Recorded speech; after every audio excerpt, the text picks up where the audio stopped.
Divorce वाढण्याचं कारण एखादी स्त्रीचे आई पण जबाबदार आहे का? कंटिन्युअस जर फोनवर बोलणारी आई असेल आणि चेक घेणारी आई असेल, लग्न झाल्यावर पण आईच्या आधिपत्याखाली ती फोनवरती अपडेट्स देत राहते, अगदी बेडरूम पासूनचे अपडेट्स देत राहते आणि तिथे कुठेतरी मग गडबड व्हायला सुरुवात होते. लग्न झाल्यानंतर तुम्ही सेपरेट राहणं खरोखर खूप चांगलं आहे तुमच्यासाठी, कारण तुम्ही दोघांना तुम्हाला स्पेस मिळते एकमेकांना समजून घ्यायची. आणि यात काही चुकीचं नाही, आपण काही आई बाबांना डिसरिस्पेक्ट करत नाही आहोत की त्यांना तोडून जातोय असं नाही.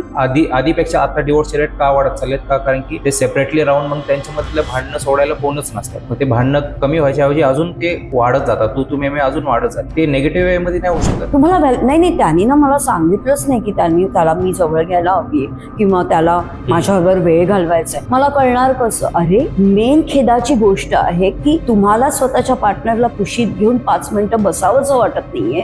ही गरिबी नाहीये का? मला तरी वाटते ही गरिबी. तुमची ही नैतिक जबाबदारी आहे तुमच्या बायकोला सिक्युरिटी देण्याची, अगदी आई वडिलांपासून सुद्धा. माझे आई बाबा तुझे आहेत असं बोलून होत नाही. कुठच्या मुलीला असं वाटत नाही. ती बायको नवऱ्याला खूप जास्त डाऊटफुल असेल सारखी, तर तिला कंटाळून तो मे बी इमोशनल सपोर्ट तो तिला देऊ शकत नाही, म्हणून तो बाहेर शोधतो. काही बायका खूप जास्त इरिटेट करतात, प्रश्न भंडावून सोडवून मग नवरा अव्हॉइड करायला. बरोबर.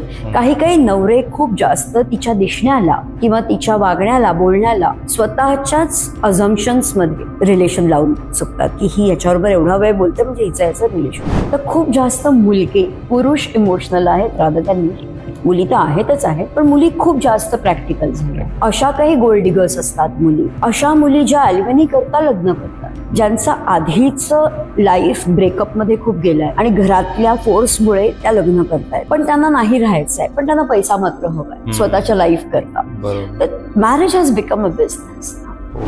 खूपच जास्त इंडिपेंडन्स आहे मुलीमध्ये, किंवा तिने करिअरशीच लग्न केलंय, तर मग तिला लग्न करण्याचा अधिकार नाहीये. मग कारण का ती तिथे न्याय नाही देऊ शकत. तर समहाऊ या मुलींना टेक्नॉलॉजीमुळे म्हण, एक विजडम आल्यामुळे म्हण, एक आवाज उठवल्यामुळे म्हण, एक रियालिटी चेक आलाय, एक स्टँड घेता येतोय, हे सगळं जरी होत असेल तरी नातं का सांभाळायचं असं त्यांना प्रश्न पडू शकतो. कारण माझं मी इंडिपेंडेंटली सगळं करते, मला त्याची गरज नाही. तर एखाद्या हस्बंडला एखाद्या वाईफकडनं काय एक्सपेक्टेशन असतात, किंवा एखाद्या वाईफला एखाद्या हस्बंडकडनं काय एक्सपेक्टेशन असतात आपल्या मॅरेज? सासू सुनेमध्ये जर वाद होत असेल तर ते कसं कमी करावं? एकमेकांचे फोन चेक करणं हे चांगलं आहे का? हस्बंडनी वाईफचं किंवा वाईफनी हस्बंडचं? त्या पार्टनरनी चीट केलं तर ते दुसऱ्या पार्टनरनी त्याला फॉरगिव्ह करावं का? समजा लिव्ह इन रिलेशनशिप मध्ये राहिले कपल, पण त्यानंतर त्यांचं एकमेकांची पटलं नाही आणि त्यांनी वे सेपरेट आउट केलं, पण नंतर ते सोसायटीमध्ये याचा बॅड इम्पॅक्ट पण पडू शकतो किंवा हे दोघं एकत्र राहिले. नमस्कार, आदित्य टॉक्स युट्यूब चॅनलवर आपले स्वागत आहे. तर आज आपल्या सोबत आहे लीना मॅम. तर आजचा टॉपिक आहे रिलेशनशिप रिलेटेड. आपण काही डिस्कस करणार आहोत. रिलेशनशिप म्हणा, डेटिंग कल्चर म्हणा, मिलेनियर्स काय विचार करतात डेटिंग रिलेटेड, किंवा जेनझी काय विचार करतात डेटिंग रिलेटेड, त्या रिलेटेड आपण काही टॉपिक्स कव्हर करणार आहोत. त्यासोबतच डिवोर्स का वाढत चाललेत, त्याचं मुख्य कारण काय आहे, परत एक्स्ट्रा मॅरिटल अफेअर्स कशामुळे वाढलेत, परत आताची माइंडसेट काय आहे लोकांमध्ये विथ रिस्पेक्ट टू रिलेशनशिप, या रिलेटेड आपण डिस्कस करणार आहोत. तर चला स्वागत करूया लीना मॅमचं. नमस्कार. थँक्यू आदित्य. थँक्यू. सगळ्यात आधी तुम्ही तुमचं इंट्रोडक्शन द्या. म्हणजे तुम्ही काय आहेत, सायकोलॉजी म्हणजे या रिलेटेड रिलेशनशिप काउन्सिलर काय काम करतात? ओके. मी पहिली सर्वात महत्वाची गोष्ट म्हणजे काउन्सिलर नाहीये, आणि अभिमानाने सांगते की मी काउन्सिलर नाहीये. अच्छा. थेरपिस्ट तर त्याच्याहूनही नाहीये. सो भारतातली पहिली मिलेनियल मॅरेज कोच ह्या डेझिग्नेशन खाली मी जे सुरुवात केली 2016 साली. ओके. सो भारतामध्ये असं होतं की काउन्सिलर्स भरपूर होते, थेरपिस्ट एवढे त्यावेळेला नव्हते, पण काउन्सिलर्स भरपूर होते. जेव्हा इंटरनॅशनल कोच फेडरेशनचं ICFचं मी सर्टिफिकेशन घेतलं ॲज अ कोच म्हणून, तर तेव्हा हे लक्षात आलं की मॅरेज ह्या विषयामध्ये कोणीही कोच नाहीये. Okay. Coaching is a completely different concept. बरोबर. मग त्या अनुषंगाने जेव्हा मी कोचिंग सुरुवात केलं तेव्हा असं कळलं की अरे कोचिंग ही संकल्पनाच पहिल्यांदा मी आणली. That's how I became India's first millennial marriage coach. Millennial marriage coach. Yes. आणि इव्हेंच्युअली मग त्याच्यातला गाढा अभ्यास म्हण, काय केस स्टडीज म्हण, अनुभव म्हण, रिसर्च म्हण, या संदर्भातनं मग मी रिलेशनशिप आणि डेटिंग वरती पण ऑथॉरिटी कमावली. म्हणजे तर मिलेनियल बद्दलच बोललो, जसं तुम्ही मिलेनियल म्हणले, तर मिलेनियल आणि जेनझी मध्ये काय फरक आहे बेसिक मध्ये, म्हणजे ऑडियन्सला कळण्यासाठी?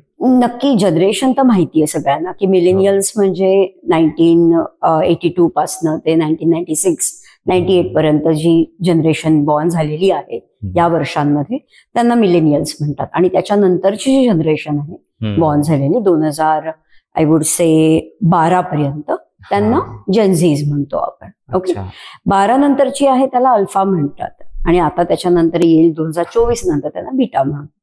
आता हे सगळं जरी आपण जनरेशनला नावं जरी दिली तर त्याप्रमाणे थोडंसं नात्यांमध्ये सुद्धा फरक पडत जातो. म्हणजे नातं सांभाळण्यामध्ये, कमिटमेंट लेवलमध्ये, ह्याच्यामध्ये सुद्धा हळूहळू फरक पडतो.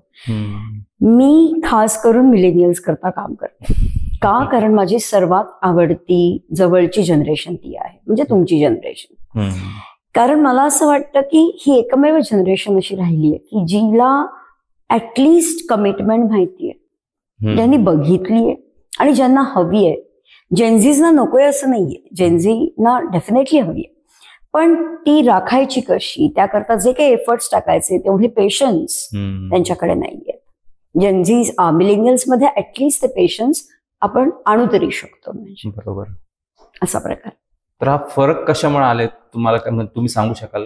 जनरेशन मध्ये सायकोलॉजिकल लेवलला विचार न करता आपण प्रॅक्टिकल लेवलला विचार करूया. म्हणजे क्लिनिकल लेवलला विचार न करता आपण प्रॅक्टिकली जर म्हटलं तर टेक्नॉलॉजीचा वापर इथे खूप जास्त झालाय. म्हणजे त्या मिलेनियल्सच्या लहानपणी, म्हणजे तुमच्या लहानपणी तुम्ही इतका टेक्नॉलॉजी वापरली नव्हती जेवढे जेनझीजनी वापरली. म्हणजे तुमच्याकडे फोन जर का आय वुड से साधारण कॉलेजमध्ये गेल्यानंतर आला असेल किंवा ग्रॅज्युएशन नंतर आला असेल, तर जेनझीजना तो 10वी-11वी नंतर मिळाला. त्याच्यानंतरच्या जनरेशनला तर अगदी 3री-4थी पासूनच मिळालाय. बरोबर, असा हा प्रकार आहे. तर टेक्नॉलॉजी जितकी येते तेवढं तुमचं एनग्रॉसमेंट टेक्नॉलॉजीमध्ये जास्त होते रादर दॅन ह्युमन बिईंग्स. त्यामुळे नात्यामध्ये इमोशन्स असतात, आणि इमोशनची रिप्लेसमेंट जर का टेक्नॉलॉजीने घेतली तर मग तिथे ती इन्व्हॉल्वमेंट थोडी कमी होत जाते. That's what I feel. त्यामुळे नातं जपायचं कसं, नातं सांभाळायचं कसं, हे समहाऊ ह्या मिलेनियल्सच्या आईवडिलांकडूनही राहून गेलंय. मी त्यांना दोष नाही देत आहे, पण तेही नोकरी करणारे होते.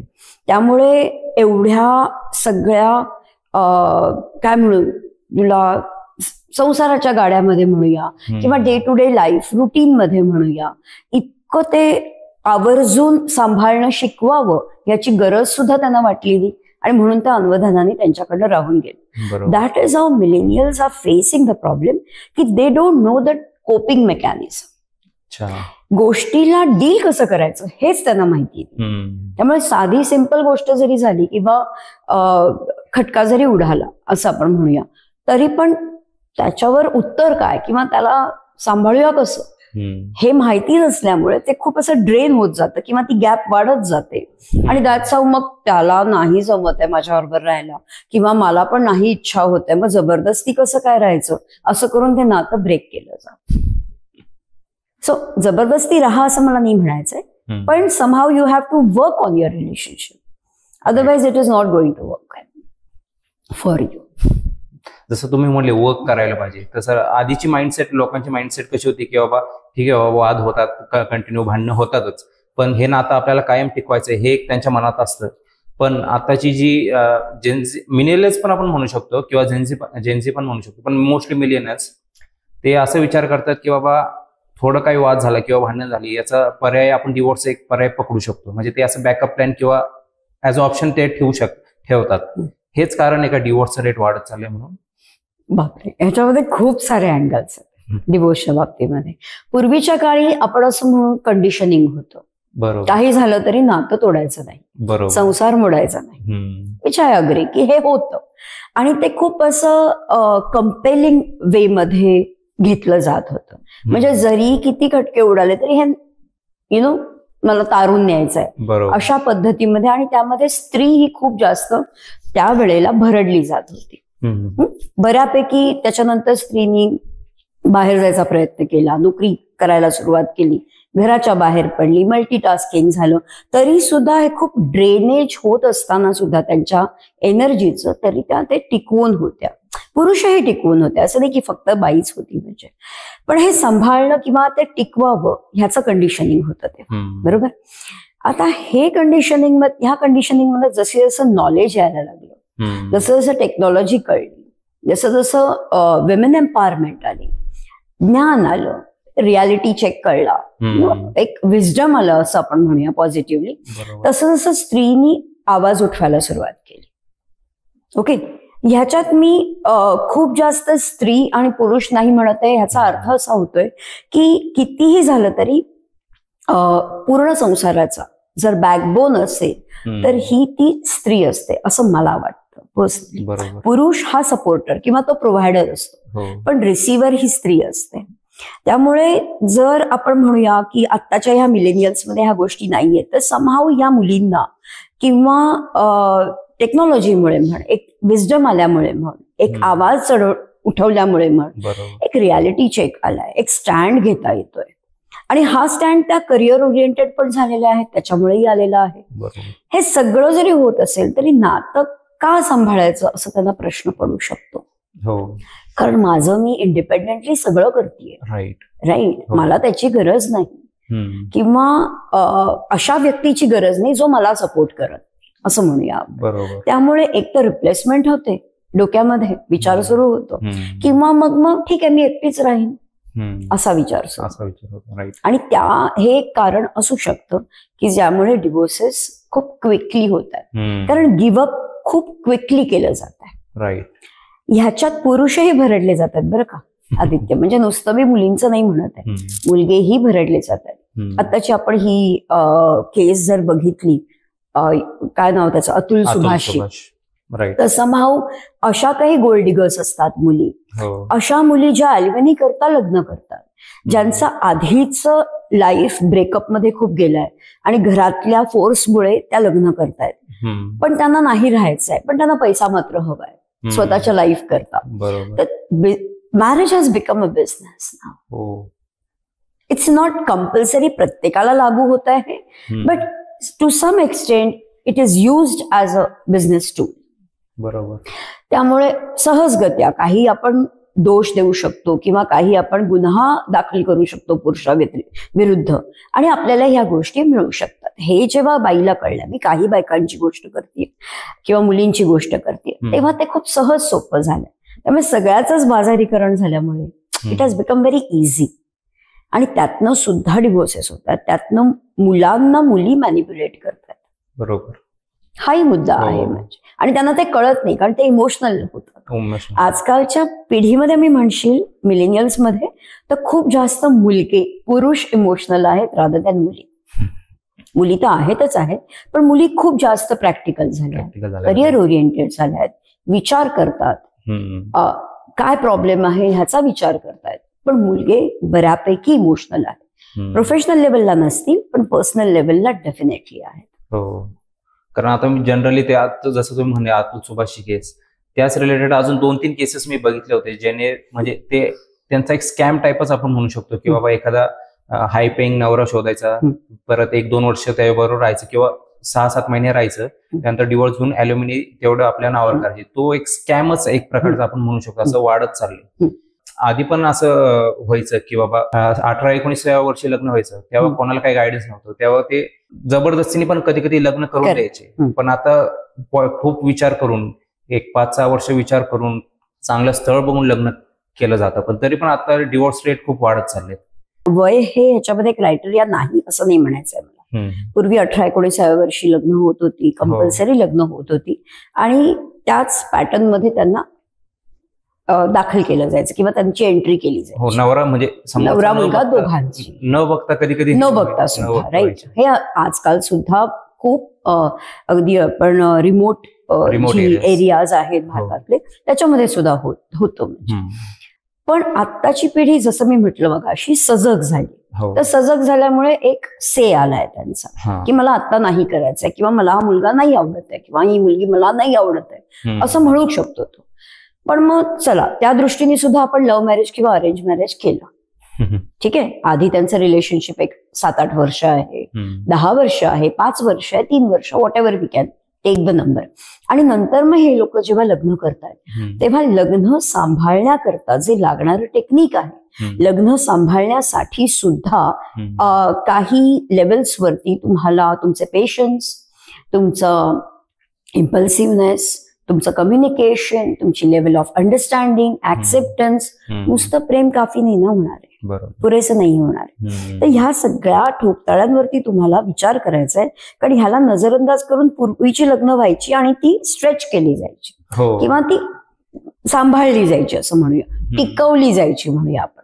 आता टिकवण्याकडे फार भार नाहीये, कारण ह्या कॅटेगरीज मध्ये जर का कुठे लूपहोल्स असतील तर म्हणजे तुझ्यापेक्षा मला दुसरा कोणीतरी मिळेल किंवा दुसरी कोणीतरी मिळेल, ह्या अप्रोचमुळे बऱ्यापैकी गिव्हअप केलं जात आहे, इझिली गिव्हअप केलं जात आहे. राईट. पण त्यांना हे कळत नाहीये की आपण जेव्हा काहीतरी परस्यू करायच्या नादामध्ये किंवा काहीतरी शोधण्याच्या नादामध्ये आपण जेव्हा आत्ताच्या नात्यावरती आपण काम करत नाही आहोत आणि मेनली आदित्य माहितीये का, स्वतःवरती काम करत नाही आहोत. म्हणजे आपल्याला तिचे प्रॉब्लेम्स कळतात. सपोज मी एक लग्न झालेला न्यूली बेड मुलगा आहे, तर मला मुलीचे प्रॉब्लेम्स कळतात की काय आहे तिचा, ती अशी वागते, ती तशी वागते, माझ्या आईशी अशी वागते. So I am pointing out a finger at her, right. पण कधीतरी मी स्वतःकडे बघतोय का की अरे माझी चूक होते की मी तिला समजून घेत नाहीये. बरोबर. संभाव असं असेल की मी खूप जास्त जजमेंटल होतोय किंवा मी खूप बायस होतोय, आईच्या साईडनी विचार करतोय. There are multiple angles to this. जर मुलीच्या साईडनी म्हटलं तर मुलगी मुलावरती दोष देते, तो सारखं आईचं ऐकतो, तो सारखं म्हणजे आई वडिलांच्या बेडरूम मध्ये जाऊन बसतो किंवा ते सगळेजण टीव्ही बघतात बाहेर बसून आणि मी मात्र बेडरूम मध्ये एकटी असते किंवा मला बोलायला काही सेच नाहीये, माझा डिसिजन काही महत्वाचा नाहीये, परस्पर ते घेऊन टाकतात डिसिजन. हे सगळे वरवरचे आय वुड से कॉन्सिक्वेन्सेस किंवा ह्या कंप्लेंट्स आहेत विच आर व्हेरी ऑब्व्हियस, कारण इनिशियली एक्सपेक्टेशन असणार. पण हे सगळं करताना आपल्याला हे बघायचंय की मी हे ब्लेम करते किंवा मी कंप्लेंट करते किंवा करतोय, तर माझ्यात सुद्धा काहीतरी दोष असेल की मे बी मी समजून घेत नाहीये, मे बी मी ऍक्सेप्ट करत नाहीये किंवा मी बोलायला कमी पडतोय किंवा पडतीये. आता जर मला हा प्रॉब्लेम कळतोय तर मी बोललं पाहिजे, बरोबर, मी कनेक्शन बिल्ड केलं पाहिजे. मी म्हणजे कोणीही असो, ते मुलगा किंवा मुलगी. पण हे करण्याचं धारिष्ट्य, इनिशिएटिव्ह हे दाखवणं फार गरजेचं आहे. आणि तो न घेतल्यामुळे अच्छा त्याला नाही पटत आहे किंवा तिला नाही पटत आहे, तर नको असं फोर्सफुल लग्न असण्यापेक्षा आपण सेपरेट होऊया. मग फॅमिलीची मीटिंग होते एकदा, मग अजून काका काकी मामा मामींची मीटिंग राहिलेली म्हणून त्यांना बोलावलं जातं. मग ते करून मग शेवटी ते डिवोर्सच्या साईडला घेऊन जातं. Because you both have allowed a third person in your marriage instead of working on your marriage. बरोबर. It is only in your hand. जरी भारतामध्ये फॅमिलीचं लग्न होत असेल तरी हे कपलच्याच हातामध्ये आहे की तिसऱ्या कुठच्या व्यक्तीला एंट्री द्यायची की नाही द्यायची. बरोबर. आणि ते एंट्री देतात कारण त्यांना माहितीच नाहीये टेक्निक कसं आहे. सो या सगळ्याला खूप जास्त असे बारकावे किंवा असे काय रिझन्स आहेत डिवोर्स घेण्यामध्ये. विमेन एम्पॉवरमेंट हे एक रिझन असू शकतं की खूपच जास्त इंडिपेंडन्स आहे मुलीमध्ये किंवा तिने करिअरशीच लग्न केलं आहे, तर मग तिला लग्न करण्याचा अधिकार नाहीये. मग कारण का ती तिथे न्याय नाही देऊ शकत आहे. बरोबर. तुम्ही जर मॅस्क्युलन एनर्जीमध्ये असाल, हे खास करून मुलींसाठी म्हणते, तुम्ही जर मॅस्क्युलन एनर्जीमध्ये असाल जास्त, तर तुम्ही तुमच्या मॅनला कसं काय अट्रॅक्ट करणार? अपोजिट्स अट्रॅक्ट ना. So if you want your partner, male partner, to be a provider, you need to be a receiver. ह्याच्यात वीकनेस, सबमिसिव्हनेस, सरेंडर करणं, पायाखालची काय ते चप्पल वगैरे असं आहे कुठलाच हेतू नाहीये. पण जेव्हा तुम्ही ऍज अ कपल, मॅन आणि वुमन किंवा हजबंड आणि वाईफ म्हणून आहात, तुमच्या रिस्पॉन्सिबिलिटीज वेगळ्या आहेत, तुमच्या ड्युटीज वेगळ्या आहेत. उगीच अँटीना बाहेर काढून त्यावरती भांडण करून सोल्युशनला तुम्ही जातच नाहीये. कारण तुम्हाला वाटतं आता डिव्होर्स हे सोल्युशन आहे, which is a easy way. Emotionally खूप ड्रेनिंग आहे, खूप त्रासदायक आहे दोघांनाही, पण ते सहज शक्य आहे आजकालच्या ह्याच्यामध्ये, युगामध्ये. पण तुम्ही स्वतःला आधी फिक्स केलात का? मला इतक्या केस स्टडीज मी तुला सांगेन की ज्यामध्ये असं दिसतंय की अरे स्वतःमध्ये जवळजवळ 15-20 आपले लूप होल्स आहेत. मग आपले स्वतःचे मायनस पॉइंट्स तुम्ही फिक्स केल्याशिवाय how can you give up? How can you complain? How can you say की divorce is the ultimate solution for me? आणि हे मायनस पॉइंट समजून घेण्याकरता तुम्हाला कोणी ना कोणीतरी गाईड लागतो. तुमचे तुम्ही समजलात तर वेल अँड गुड, पण अदरवाईज तुम्हाला लागतो. म्हणून डिवोर्सेस खूप इझी झालेत. सो मला असं वाटतं की बऱ्यापैकी गिव्हअप इझिली केलं जात आहे, ते कठीण असलं तरी पण. जसं तुम्ही आता म्हणले प्लस पॉइंट्स आपल्या स्वतःमध्ये लूप होल्स असू शकतात, तर असं कम्युनिकेशन करून पण आपण होऊ शकतं. समजा समोर आता एखादं कपल बसले, मग ते त्यांचे मायनस पॉइंट्स एकमेकांना सांगताल किंवा तो हिला त्यांचे मायनस पॉइंट सांगतील, ते दोघांनी अकॉर्डिंगली वर्क करू शकतात. तसं पण ते रिलेशनशिप पुढे चालू शकतं. हे सगळ्या गोष्टी लग्नाच्या आधी केल्या तर खूप चांगल्या आहेत. अच्छा.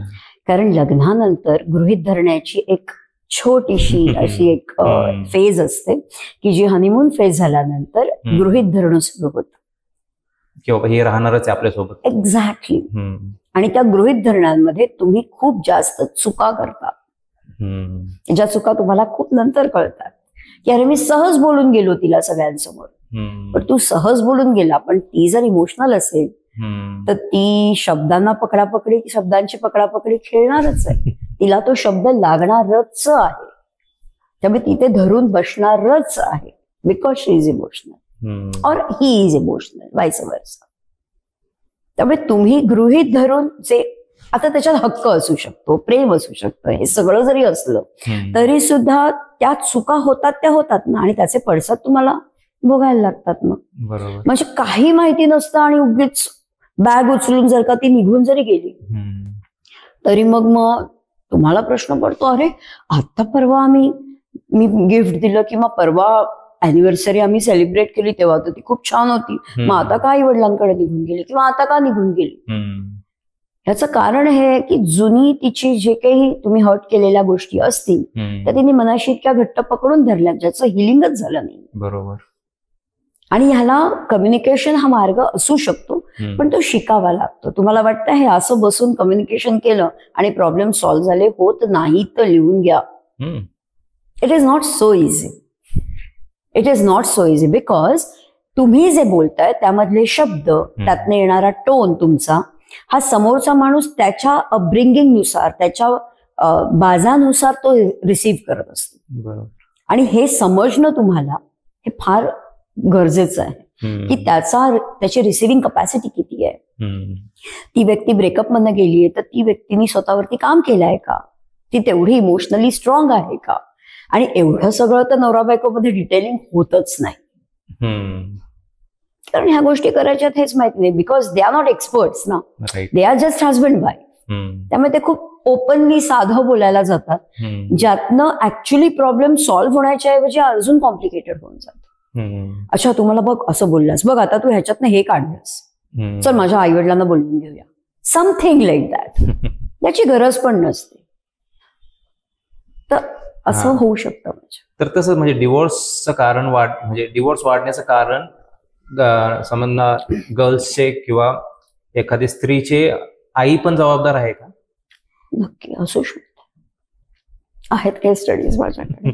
कंटिन्युअस जर फोनवर बोलणारी आई असेल आणि चेक घेणारी आई असेल तर त्यामध्ये त्या मुलीला बाळकडूच तसं असतं की मी तुझ्यासाठी आणि मला परफेक्ट माहिती आहे की तुझ्यासाठी काय चांगलं आहे आणि वाईट आहे ते. त्यामुळे त्याच अंडर इन्फ्लुएन्स ती मुलगी राहते, तिथेच लग्न करते. लग्न झाल्यावर पण आईच्या आधिपत्याखाली ती फोनवरती अपडेट्स देत राहते, अगदी बेडरूम पासूनचे अपडेट्स देत राहते. आणि तिथे कुठेतरी मग गडबड व्हायला सुरुवात होते. कारण मग मुलगा म्हणतो की एवढ्या सगळे डिटेल्स कसे काय पोहोचले, तुझ्या आईने माझ्या आईला का डायरेक्ट फोन केला आणि हे असं का विचारलं?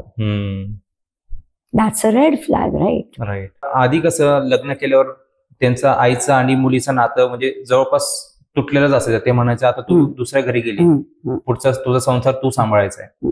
किंवा काही वाद झालं तरी ती आई म्हणायची की बाबा तू थांब तिथंच, काहीतरी होईल. पण आता तसं न होता आई उलट त्यांना सासूच्या विरोधात भडकवतात.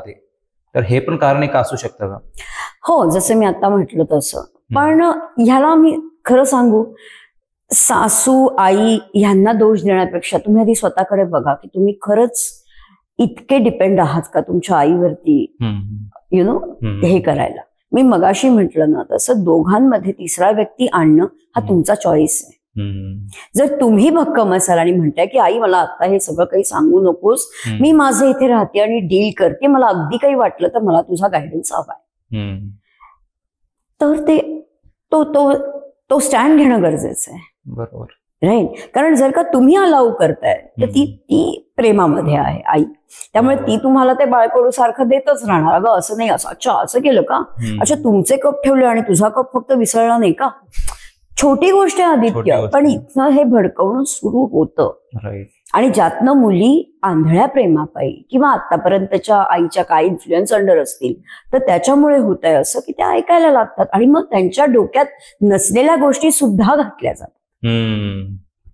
माझं असं म्हणणं आहे की इंडिपेंडन्सचा वापर कधी, कुठे, किती प्रमाणात करायचा हे तुम्ही दोघांनी डिसाईड करायचं.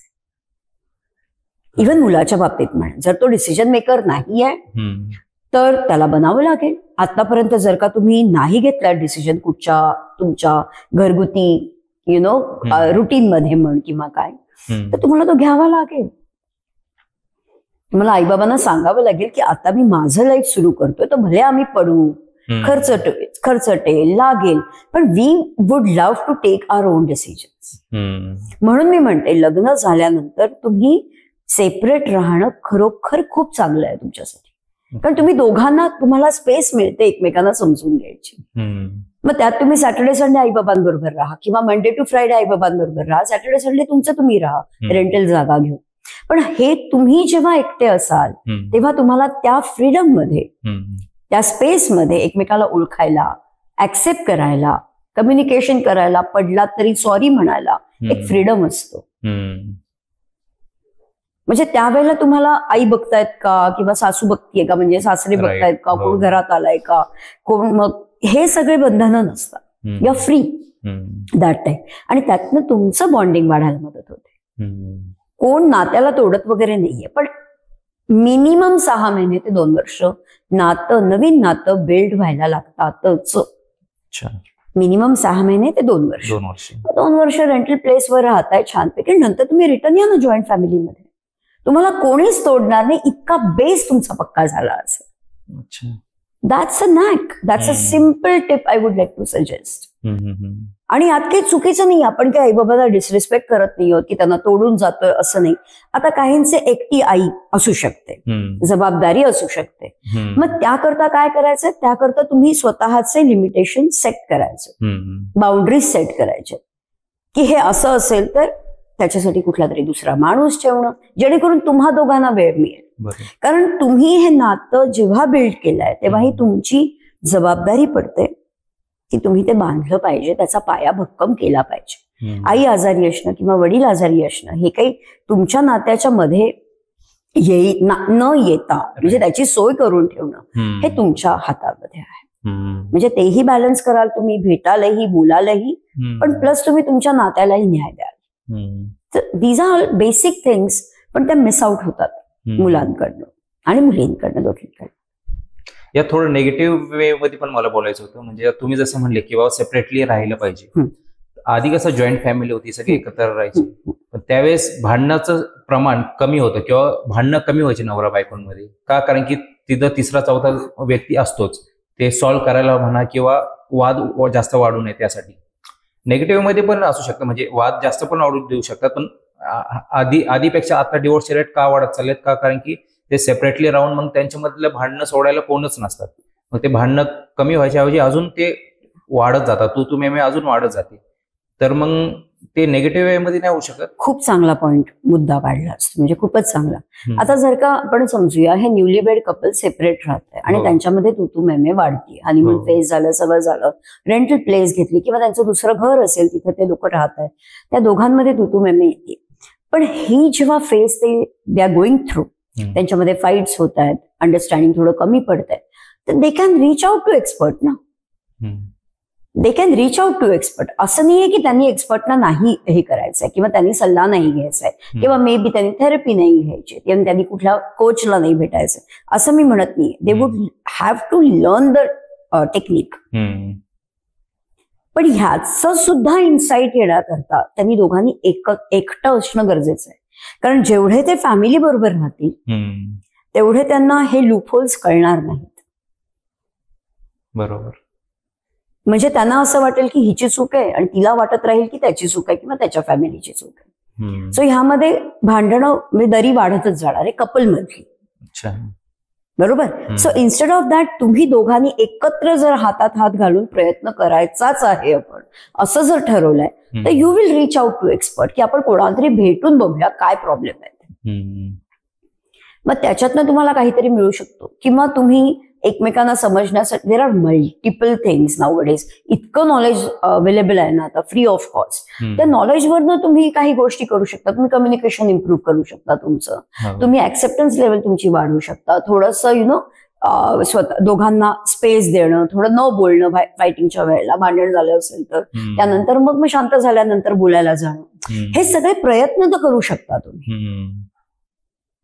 त्यामुळे तिथे भांडणं जास्त होतील असं मला नाही वाटत आहे. पूर्वी भांडणं जरी झाली तरी ती खूप अंडर द रग्स ठेवली जायची.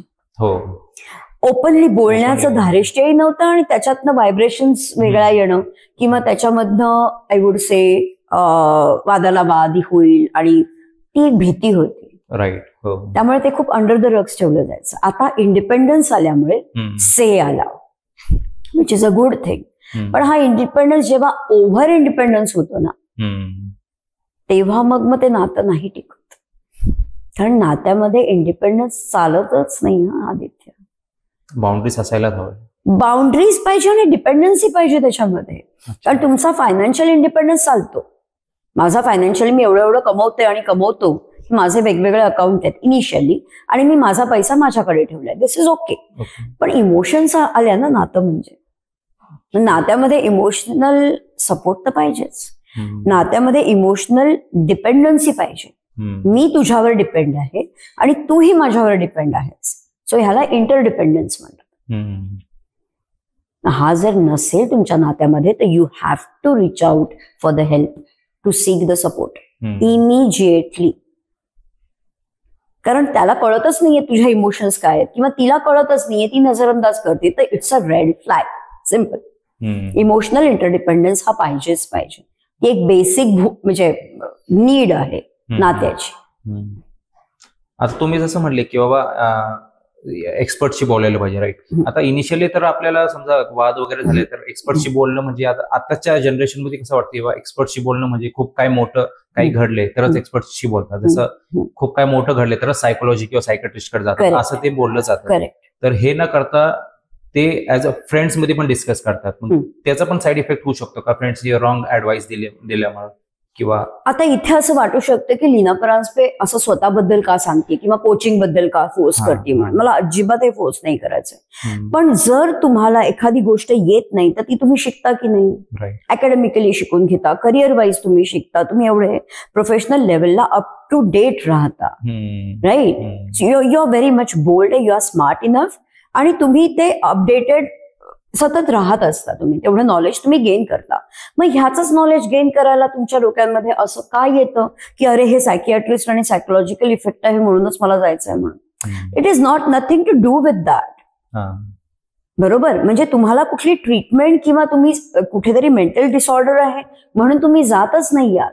तुमच्या नात्याला कुठेतरी मध्ये दरी पडलीये किंवा काहीतरी मी क्रॅक गेलाय किंवा कुठेतरी काही तुमचं कनेक्शन नाही बिल्ड होत आहे, ह्याकरता you are seeking the expert. मग ह्यात काउन्सिलर्स असू शकतात ज्यामध्ये तुम्हाला नुसता गायडन्स जरी दिला तरी सुद्धा तुम्हाला हेल्प होऊ शकते.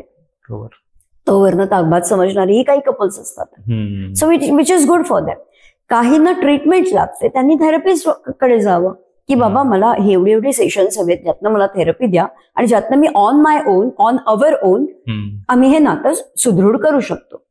पण अशी काही कपल्स आहेत की ज्यांचा रूट इश्यू आहे मगाशी मी म्हटलं तसं मायनस पॉइंट त्यांच्याकडे खूप आहेत हो. स्वतःकडे, आणि स्टील ब्लेम गेम मध्ये आहेत. बरोबर. मग इथे कुठेतरी तुम्हाला रूट इश्यूशी हात घालून त्यातनं सोल्युशन काढणं गरजेचं आहे. त्यासाठी स्वतः भक्कम होणं गरजेचं आहे. इथे मात्र तुम्हाला कोच किंवा मेंटॉर लागणारच लागणार.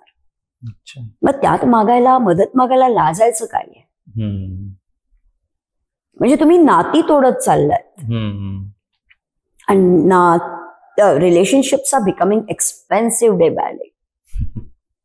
एक्सपेन्सिव्ह. आदित्य, कडलर्स क्लब बद्दल ऐकलास का तू कधी? नाही. कडलर्स क्लब हे आपल्या कडलर्स क्लब मुंबईमध्ये हे सुरू झालं होतं, आणि US कॅनडामध्ये जेव्हा मी होती तिथे मी बघितले $1 एका तासाचे एक अराउंड $100 ते $200 चार्ज करतात ते, फक्त तुम्हाला कुशीत घेण्याचे, तुम्हाला कुरवाळण्याचे. त्याच्यात कुठचाही कणाचा सुद्धा वेगळा अर्थ नसतो, कुठेही फिजिकल इंटिमेट होण्याचा कुठलाच दुसरा अर्थ नसतो. फक्त तुम्हाला वॉर्मथ देणं, ह्युमन वॉर्मथ. ह्या करता लोक पैसे कमवत आहेत. मेन खेदाची गोष्ट आहे की तुम्हाला स्वतःच्या पार्टनरला कुशीत घेऊन 5 मिनिटं बसावंच वाटत नाहीये. ही गरिबी नाहीये का? मला तरी वाटते ही गरिबी आहे. जिथे तुम्हाला कळतंय की हातात हात घेऊन किंवा नुसतं कुशीत घेऊन सुद्धा डोळ्यातनं पाणी येऊ शकतं, किंवा मे बी सोल्युशन येऊ शकतंय, कनेक्शन बिल्ड होऊ शकतंय, तर हे करणं गरजेचं आहे. You can't keep on asking तुला हवंय का ग मी कुशीत घ्यायला? I mean everywhere you want the validation. आजच्या या मिलेनियल्सना मी अगदी म्हणून प्रेमाने सांगेन आणि हक्काने सांगेन की तुम्ही हा स्मार्टनेस जो यूज करता तुमच्या सो कॉल्ड प्रोफेशनल आणि करिअरमध्ये, मग तुम्ही डम का राहता तुमच्या पर्सनल लाईफमध्ये? का एवढे डंबेस मूर्खातल्या मूर्खासारखे बिहेव करता? तुम्हाला नाही त्यांनी ना मला सांगितलंच नाही की त्याला मी जवळ घ्यायला हवी किंवा त्याला म्हणजे माझ्याबरोबर वेळ घालवायचा आहे. मला कळणार कसं? अरे then you need to develop a sense of sensitivity. Right. You need to develop the skill of sensing your partner. तुम्हाला फक्त व्हॅलिडेशन हवंय. हे बोलला, चल मी केलं, हे केलं, हो मी केलं. पण विदाउट दॅट सुद्धा भावना आहेत ना, ज्या नॉर्मल कुठल्याही पिढीचं असू दे, पण त्या भावना बाहेर येणारच आहेत. कारण जसं जसं एक्सपिरियन्स वाढत जातो, जसं जसं रिलेशनशिप वाढत जातं, समोरच्याच्या मनात काय चाललंय ते आपल्याला कळवता यायला पाहिजे, म्हणजे कळून घेता यायला पाहिजे. थोडं तरी कळायला पाहिजे. इनिशियली 5%, 10%, तेवढं कळलं ते ऍटलिस्ट तुम्ही बसाल तिथे, हातात हात घ्याल, विचाराल अगं काय झालं, किंवा अरे काय झालं. तुम्ही म्हणता सांगितलं नाही तर कळणार कसं? मग हे तर खूपच मेकॅनिकल नातं झालं नाही का? बरोबर. आता थोडं अजून डीप मध्ये जाऊया. जसं तुम्ही म्हणले स्त्रीनी पुरुषचं म्हणजे इमोशनल डिपेंडन्सी व्हायला पाहिजे, नवरा टू बायको दोघांनी एकमेकांना. तर आता जसं वाद होतात, मग तुम्ही जसं म्हणले एक्सपर्टशी बोलायला पाहिजे, तसं आता काय काय ट्रेंड वाढत चालले की बाबा एक्सपर्टशी न बोलता ते फ्रेंड्सशी बोलतात. म्हणजे गर्लनी मेल फ्रेंडशी आणि मेलनी एका वुमेन फ्रेंडशी असं संपर्क साधतात किंवा कम्युनिकेट करतात किंवा आपले प्रॉब्लेम्स त्यांना सांगतात. तर हे असं प्रॉब्लेम्स सांगून त्यांच्यामधले डिस्टन्सेस किंवा डिवोर्स रेट अजून वाढत चाललेत का? म्हणजे आता जनरली आफ्टर मॅरेज एखादी मुलगी एखाद्या बॉयचा फक्त फ्रेंड बनू शकतात का? फ्रेंड तर नक्कीच बनवू शकतात, त्याबद्दल काहीच वाद नाही. ओके. पण ते जस्टिस देऊ शकतात का? तर नाही. कारण शेवटी तो तुझा मित्र आहे. म्हणजे एक मुलगी जर असेल, न्यूलीवेड वाईफ म्हणूया आपण, तिचा जर खूप बेस्ट फ्रेंड असेल चांगला मेल फ्रेंड, तर तो बायस्ड देणार. तो मेल त्याची पर्सनॅलिटीनुसार तो तिला सांगू शकतो, अगं नाही असं नाही, असं कर, आम्हा पुरुषांना अशा पद्धतीने लागतं, आमचं थिंकिंग अशा प्रकारे असतं, हे तो सांगू शकतो. पण शेवटी तो तिचा मित्र आहे म्हटल्यानंतर तो कुठेतरी बायस होण्याचे चान्सेस जास्त आहेत. म्हणून तुम्ही एक्सपर्ट्सना का जाता? कारण ते अनबायस्ड असतात. ते कधीही कोणाची साईड घेऊन नाही ते बोलणार, लक्षात घ्या. त्यांना तुम्हाला सोल्युशन देणं हे जास्त गरजेचं वाटतं.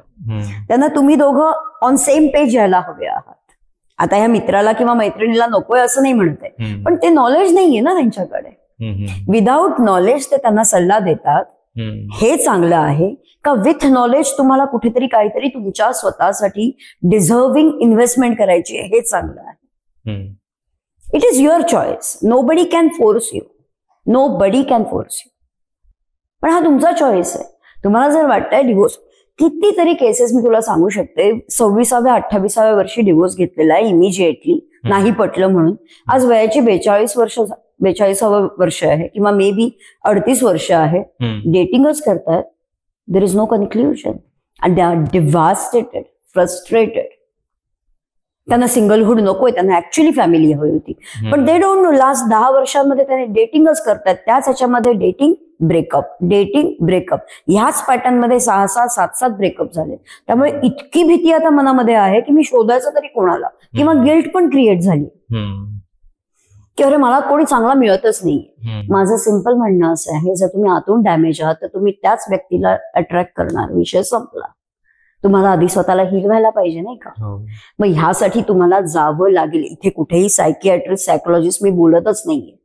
मी म्हणते सिंपल लेवलला घ्या. काउन्सिलर्स घ्या, थेरपिस्ट घ्या, ऍज अ कोच, मेंटॉर घ्या, कोणीतरी गुरु ठेवा. मी नाही म्हणत नाहीये. आणि त्याच्यानंतरही जर नाही होते याचा अर्थ तुम्हाला कुठेतरी मेंटल डिसऑर्डर वगैरे असेल, then you require the psychiatrist, right? Because you require that clinical treatment. राईचा पहाड करण्याची गरज नाही अजिबात. हळूहळू स्टेप्सनी मार्ग तर काढायला सुरुवात करा. मे बी तुम्हाला त्याच्यातनच मार्ग मिळेल. तुम्हाला डायरेक्ट सायकियाट्रिस्ट कडे जायला कोण सांगताय? You don't require a treatment, you want a solution, right? तर तुम्हाला ते सिलेक्ट करायचं की ह्याच्यापैकी मला कोणाकडे जायचंय, मला कसं सोल्युशन काढायचंय. एकदा बोलून बघायला काहीच हरकत नाहीये. तुम्हाला बोलून तर बघायला पाहिजे. तिथे तुम्हाला जर वाटतंय की हा व्यक्ती मला, किंवा ही एक्सपर्ट किंवा हा एक्सपर्ट मला समजून घेतोय, go ahead with that person. पण हात तर पकडावा लागेल, शिकावं लागेल. सिंपल बात. आता जसं मी म्हणलं की एक न्यूली वेड वाईफ आहे, त्यांनी फक्त म्हणजे मेल फ्रेंड ठेवणं हे चांगलं आहे का? किंवा त्याच्याशी जास्त रिलेशन वाढवून, म्हणजे फिजिकल रिलेशन नाही म्हणता येणार, पण असं चॅटिंग म्हणा किंवा कॉलिंग म्हणा, असं मला वाटतंय निखळ मैत्री ही निखळ मैत्री असते. त्यामध्ये तुमची जेन्युइनिटी कुठेही जात नाही. पण जर तुम्ही बॉर्डर क्रॉस करताय आणि तुम्ही चीट करताय तुमच्या नवऱ्याला, तर it's going to give you the repercussion. Simple आहे. तुम्हाला त्याचे कॉन्सिक्वेन्सेस भोगावे लागणारच आहेत. तुम्ही तिथून हाईड नाही होऊ शकत. मग तुम्ही तोंडाला पानं पुसणारी उत्तरं देऊन काही उपयोग नाही. एकदा त्याच्या डोक्यामध्ये गेला तो संशय, की तो संशय तुम्ही काढू शकत नाही त्याच्या किंवा तिच्या. त्यापेक्षा एक तर निखळ मैत्री असेल तर ओके, त्याच्याशी इंट्रोड्यूस करून द्या. हा माझा मित्र आहे किंवा ही माझी मैत्रीण आहे, आमचं ह्या लेवलवरती आम्ही कॉलेजपासून एकत्र आहोत, आम्ही खूप चांगले दोस्त आहोत, आम्ही बोलतो एकमेकांशी, पण ह्याच्यामध्ये कुठलाही वेगळा. सो हा कॉन्फिडन्स तुम्ही तुमच्या पार्टनरला देण्याची गरज आहे ना, रादर दॅन हायडिंग इट. तरी इन्सिक्युरिटी वाढण्याचे चान्सेस आहेत का? म्हणजे इनिशियल लेवलला इन्सिक्युरिटी हे असते मुलींमध्ये. चांगलं आहे का? It's a good thing. कारण इन्सिक्युरिटी वाढते रादर आहे, म्हणजेच मला कुठेतरी सिक्युरिटी हवी आहे ना. बरोबर. म्हणून मी त्याच्यासाठी प्रयत्न करते. त्यामुळे त्याचा हाताला जरी हात स्पर्श झाला त्या मुलीचा, तरी मला डोक्यामध्ये जातो. मला ही गोष्ट नाही आवडत. किंवा त्यांनी अगदी नुसतं म्हटलं, डिअर जरी म्हटलं तिला, तरी पण मला ते त्रासदायक होत आहे. This is good. I mean it is okay. कारण तुम्हाला सिक्युरिटी हवी आहे नात्यामध्ये, म्हणजे तुम्हाला नातं हवंय. तर त्याच्यावरती काम करायला पाहिजे. मग त्या नवऱ्याने कुठेतरी ते डिअर बोलणं बंद करायला पाहिजे. म्हणजे कंपल्सरी नाही म्हणत आहे मी, किंवा तिला तरी विश्वासात घ्यायला पाहिजे. तिला ऍज अ हायस्ट प्रायोरिटी ठेवलं पाहिजे इथे. कारण तुझी मैत्रीण तुझी प्रायोरिटी नाही असू शकत बायकोबरोबर, जोपर्यंत नातं बिल्ड नाही होत.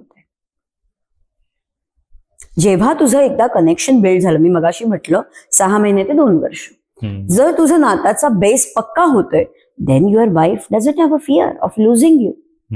Then the husband doesn't have a fear of losing her. तो बेस बनवा पक्का. मग त्यात मित्र आले, मैत्रिणी आल्या, आई आले, बाबा आले, मामा मावशा सगळे आले, पण तुम्हा दोघांचं घट्ट कनेक्शन बिल्ड होणं फार गरजेचं आहे. इनिशियली एकमेकांना विश्वासात घेणं. पडा, मी मगाशी म्हटलं तसं, पण तरी ते विश्वासात घेऊन पुढे तर जायला पाहिजे. कारण तो बेस आहे तुमचा. आणि कुठचंही ग्लोबल नातं असू दे, कुठचंही global, including me, main want the assurance and the women want the security. Always बायकांना सिक्युरिटी हवी असते. आणि ही सिक्युरिटी तुम्ही मे बी म्हणजे ऑक्झिटॉसिन जे हार्मोन रिलीज होतं, जे लव्ह हार्मोन आहे, म्हणजे ज्याला म्हणतात की तुम्ही जेव्हा कडल करता, तुम्ही जेव्हा किस करता, तुम्ही एक करेस करता, त्याच्यातनं रिलीज होतं ऑक्सिटॉसिन. आणि ह्या ऑक्सिटॉसिन मधनं होतं असं की ती सेन्स ऑफ सिक्युरिटी बाईला मिळते. बरोबर.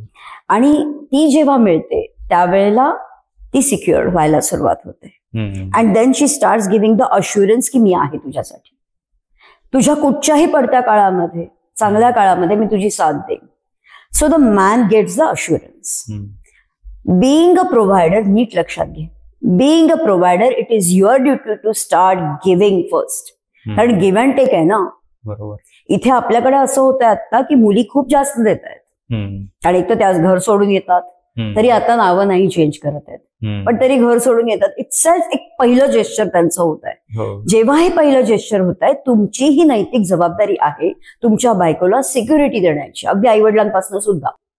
माझे आई बाबा तुझे आहेत असं बोलून होत नाही, कुठच्या मुलीला असं वाटत नाही.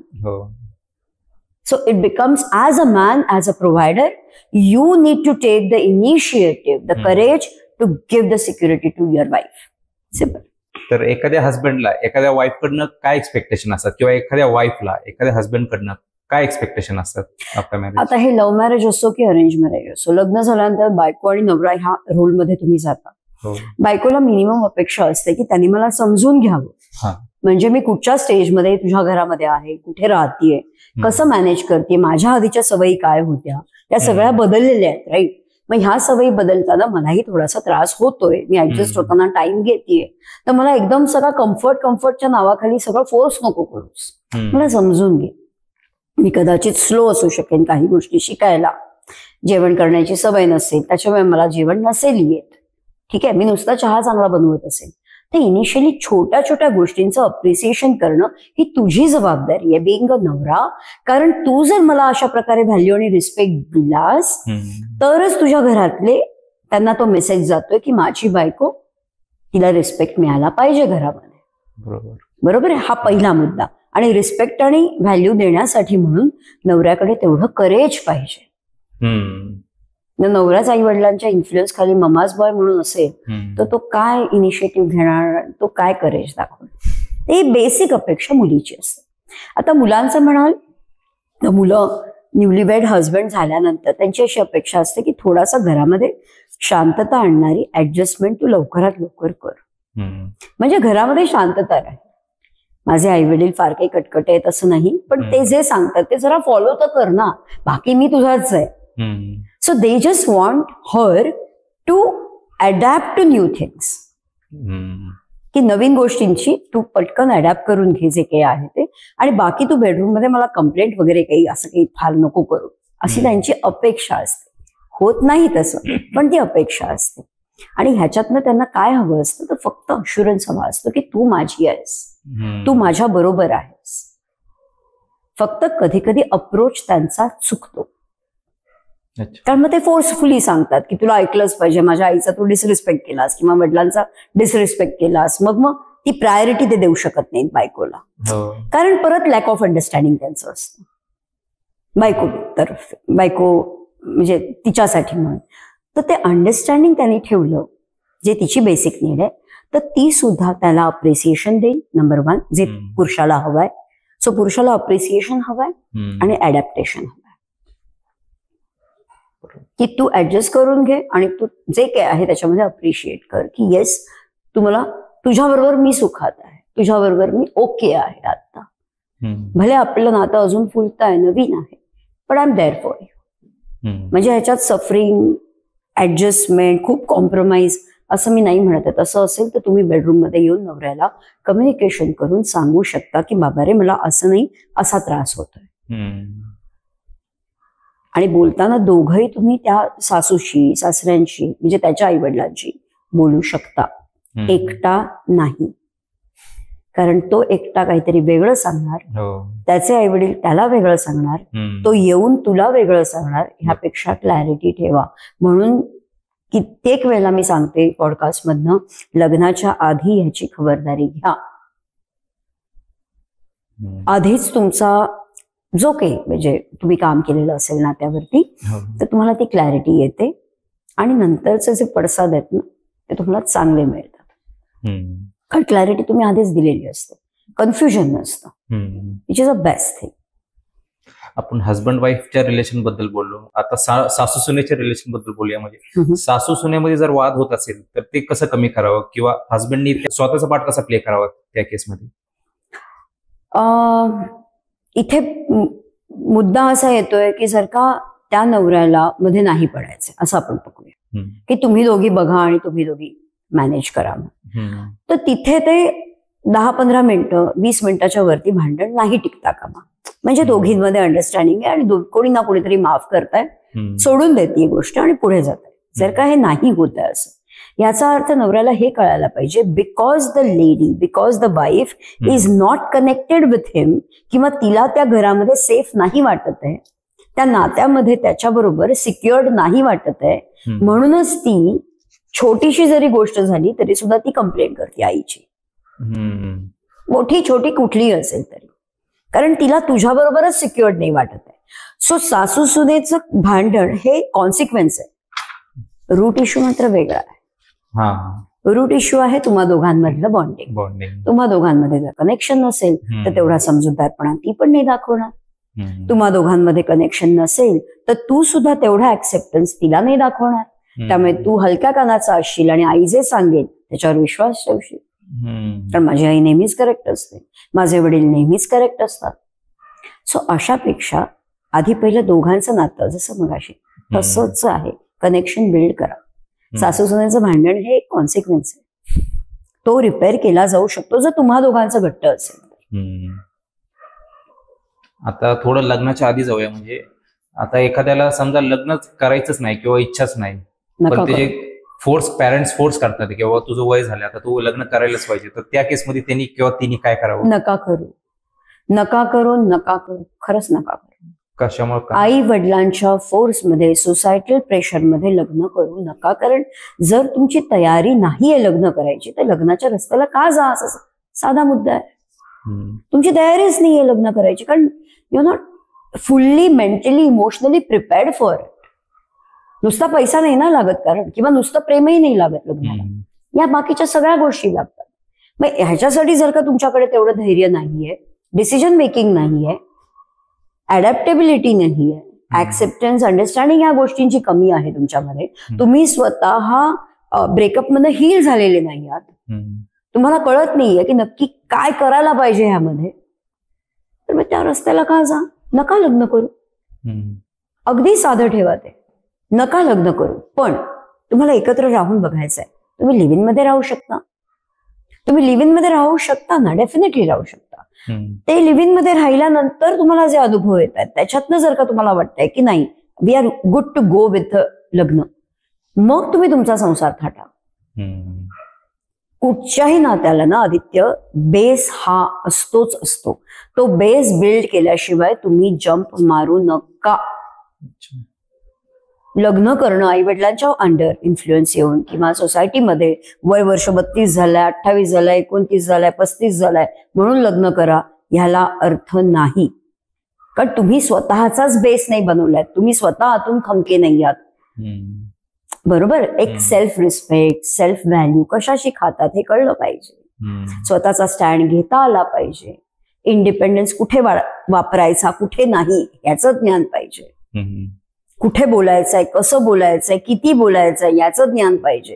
हे ज्ञान नसताना ह्या भानगडीत पडू नका. जर ज्ञान घ्यायचंय तर ज्ञान घ्या आणि मग मी ही गोष्ट करा, जेणेकरून जरी डळमळलं तरी ते तुम्ही सावरू शकाल. बरोबर, सिंपल गोष्ट आहे. म्हणजे मांडायचा आणि तोडायचा असा जर प्रकार करताय तर मी मांडताच कशाला मग? You are wasting your energy, right? अजून एक थोडं कॉन्ट्रोवर्शियल पार्ट मध्ये, म्हणजे जसं तुम्ही आता बोलले अंडरस्टँडिंग 4-5 टॉपिक्स तुम्ही बोलले, तर ते आधीच्या जनरेशन मध्ये 18-19व्या वर्षी लग्न व्हायचं त्यावेळेस तर एवढे सगळे पॉईंट्स तर त्यांच्या लक्षात पण नसायचे किंवा हे असं काय असतं हे त्यांना माहिती पण नसायचं. त्यामुळे तरी पण ते लग्न व्हायचे आणि ते टिकायचे. बरोबर. मग ते आता हे जास्त अंडरस्टँडिंग जास्त झाल्यामुळं हे पॉइंट्स यायला लागलेत किंवा ऑब्स्टिकल्स यायला लागलेत का? पूर्वीच्या काळी ज्ञान नव्हतं, अज्ञानात सुख होतं. आता ओव्हर नॉलेज आल्यामुळे इट इज अ कन्फ्युजन. हा. Over knowledge is a confusion. Knowledge is a wisdom, right? पण over knowledge is a confusion. त्यामुळे ते वापरायचं कसं हेच माहिती नाहीये. त्याच्यामुळे रेड फ्लॅग संज्ञा सगळ्या कळल्या. माझ्याशी आजकाल जे काही बोलतात ना, केस स्टडीज येत आहेत आणि जे मी सांगतेय तुला, ज्या त्यांची भाषा तू बघायला पाहिजे. They are so literate. त्यांना सगळे टर्मिनॉलॉजीज माहिती आहेत, पण नातं कसं सांभाळायचं हे टेक्निकच नाही माहिती. काय फायदा या नॉलेजचा? Because it has created the confusion in you. तुम्हाला सेल्फ गिल्ट माहितीये, ब्लेम माहितीये, तुम्हाला रेड फ्लॅग्स माहितीये, तुम्हाला ग्रीन फ्लॅग्स माहितीये, तुम्हाला ब्रेड क्रमिंग माहितीये, तुम्हाला हुकअप माहितीये, तुम्हाला सिच्युएशनशिप माहितीये, तुम्हाला सगळ्या गोष्टी माहितीये, तुम्हाला हिलिंग माहितीये, तुम्हाला गॅसलाइटिंग माहितीये. पण ह्या सगळ्याचा तुमच्या लाईफमध्ये काय वापर होतोय, किंवा तो कसा करून घ्यायचा आहे, किंवा त्याला रिपेअर कसं करायचंय, ह्याचं जर ज्ञान नसेल तर फायदा काय एवढ्या सगळ्या नॉलेजचा? It is creating a confusion, nothing else. त्यामुळे क्लॅरिटीच नाहीये की हा माझा होऊ शकतो की नाही, गॅरंटीच नाहीये. त्यामुळे त्या भीतीने लग्न केलं जात आहे. विथ दॅट भीती अँड इन्सिक्युरिटी वर मला घातली जाते, किंवा जे काय ते माळा घातल्या जातात, आणि तीच भीती मग समोर येते, म्हणजे ती सत्यात उतरते. आता लिव्ह इन रिलेशनशिप जसं तुम्ही बोलले त्या रिलेटेड पण बोलूया. आता समजा लिव्ह इन रिलेशनशिप मध्ये राहिले कपल, पण त्यानंतर त्यांचं एकमेकांची पटलं नाही आणि त्यांनी वे सेपरेट आउट केली. करेक्ट. पण नंतर ते सोसायटीमध्ये याचा बॅड इम्पॅक्ट पण पडू शकतो, किंवा हे दोघं एकत्र राहिले. लिव्ह इन तुम्ही सोसायटी करता केलेत का?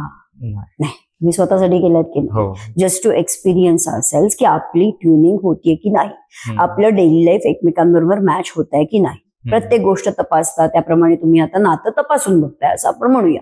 त्याच्यात काही गैर नाही. मग सोसायटी काय म्हणेल, मग तो काय म्हणेल, ना ती काय म्हणेल, एवढे जर सखोल तुम्हाला विचार करायचे, याचा अर्थ तुम्ही तुमचा ताबा त्यांच्या हातात दिलाय.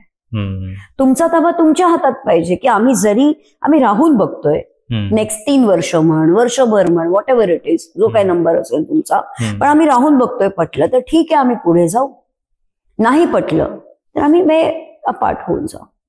आणि जर पटलं तरी आम्ही लग्न करू याची शाश्वती नाही, ते आम्ही दोघं डिसाईड करू. तुम्ही फर्म राहा ना. तुम्ही आता कुठे कंडिशनिंग मध्ये स्वतःला टाकताय? आता इथे तुम्हाला आई वडिलांना जर ते चुकीचे असतील तर बोलावं लागेल मात्र, की बाबा एवढा फोर्स विचार करू नका, and say that this is not disrespect. आई वडिलांना त्यांची चूक सांगणं हा डिसरिस्पेक्ट नाहीये. सांगितलं तर पाहिजे की बाबा ही चूक तुम्ही करताय, हे असं तुम्ही आम्हाला फोर्स करताय आणि ते आम्हाला खूप जास्त सफोकेटिंग होत आहे. आम्हाला आमच्या फ्लो मध्ये जाऊ द्या, आम्ही काही वाईट नाही करत होतो, एवढे ते संस्कार तुमचे चांगलेच आहेत आमच्यावरती.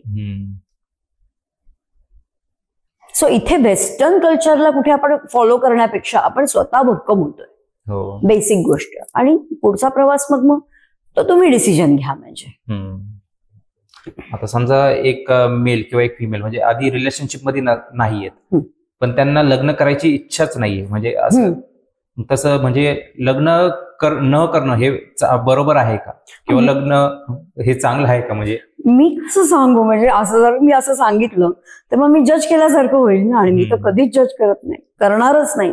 कारण त्याचे वेगळे पॉइंट्स असू शकतात, किंवा त्याचं स्वतःचं फिअर असेल, त्याचे स्वतःचे ट्रस्ट इश्यूज असतील, त्याचा स्वतःचा बाज नसेल, तो स्पिरिच्युअल लेवलला जाणारा व्यक्ती असू शकतो, किंवा ती असू शकते, कोणी, म्हणजे मुलगा मुलगी कोणी असू शकेल. त्यांना इन्साइट खूप जास्त लवकर आलेलं असेल की मला त्या रस्त्याला नाही जायचंय, मला नाही करायचंय. मे बी मी एखादा फ्रेंड करेन, कंपॅनियन मी शोधेन किंवा नाही, हा जाते, हा सब्जेक्टिव्ह आहे ना. आपण कसं काय फोर्स करू शकतो की हे नाही म्हणून तो चुकीचा आहे आणि ती चुकीची आहे, असं आपण नाही ना म्हणू शकत. ते खूप जजमेंटल स्टेटमेंट होईल मग. आणि ऑल्सो एक काय काय केसेस मध्ये असे होतात की बाबा एक कपल आहे, ते खूप वर्ष रिलेशनशिप मध्ये आहे, समजा 4-5 वर्ष आहेत, पण त्यांच्या घरच्यांनी एक चांगला हजबंड शोधलाय जो की चांगला पॅकेजवाला आहे, 40-50 लाख पॅकेज असेल, तर काय काय सोडून पण जातात किंवा काही कारणास्तव ब्रेकअप पण करतात. मग तसे केसेस वाढत चाललेत का आता? आपण प्यार वर्सेस पॅकेज पण म्हणू शकतो. आता हा प्रश्न जसं मी मगाशी म्हटलं ज्याचा त्याचा आहे, पण इथे थोडंसं रिस्पॉन्सिबिलिटी येते. कारण जर का तुम्ही नात्यात आहात आणि सिरियस रिलेशनशिप मध्ये आहात, तर तुम्ही जर का you are choosing money over your relationship, तर हे कम्प्लीट पहिलं रेड फ्लॅग आहे. हे त्या मुलाला कळलं पाहिजे की बाबा ही जाते ते ऍक्च्युली जाऊ दे. मग कारण का ही जर सिलेक्ट करते माझ्यावरती, म्हणजे आपल्या रिलेशनशिपच्या वरती जर का पैशाला सिलेक्ट करते, तर ही किती रिस्की असू शकेल मुलगी. बरोबर. हा रेड फ्लॅग आहे, हे त्यांनी जाणलं पाहिजे. It's better to go, not to marry with her. जर का ती मुलगी सज्ञानाने म्हण किंवा मुलगा असेल, कोणी असू शकतं, जर का त्यांनी असा डिसिजन घेतोय तो की नाही, मला आई बाबांनी सुचवलेलं असतं, कितीही नावाजलेलं असो, स्टेटस त्यांचं जास्त असो, पण मला माझ्याच पार्टनर बरोबर राहायचंय, कारण आम्ही दोघं ते सॉर्ट आउट करू, आम्ही बघू आमचं लाईफ कसं डिझाईन करायचं ते. That is what a relationship asks for. हा तुमचा प्रश्न आहे बघ. फक्त सजगतेने करा जे कराल ते.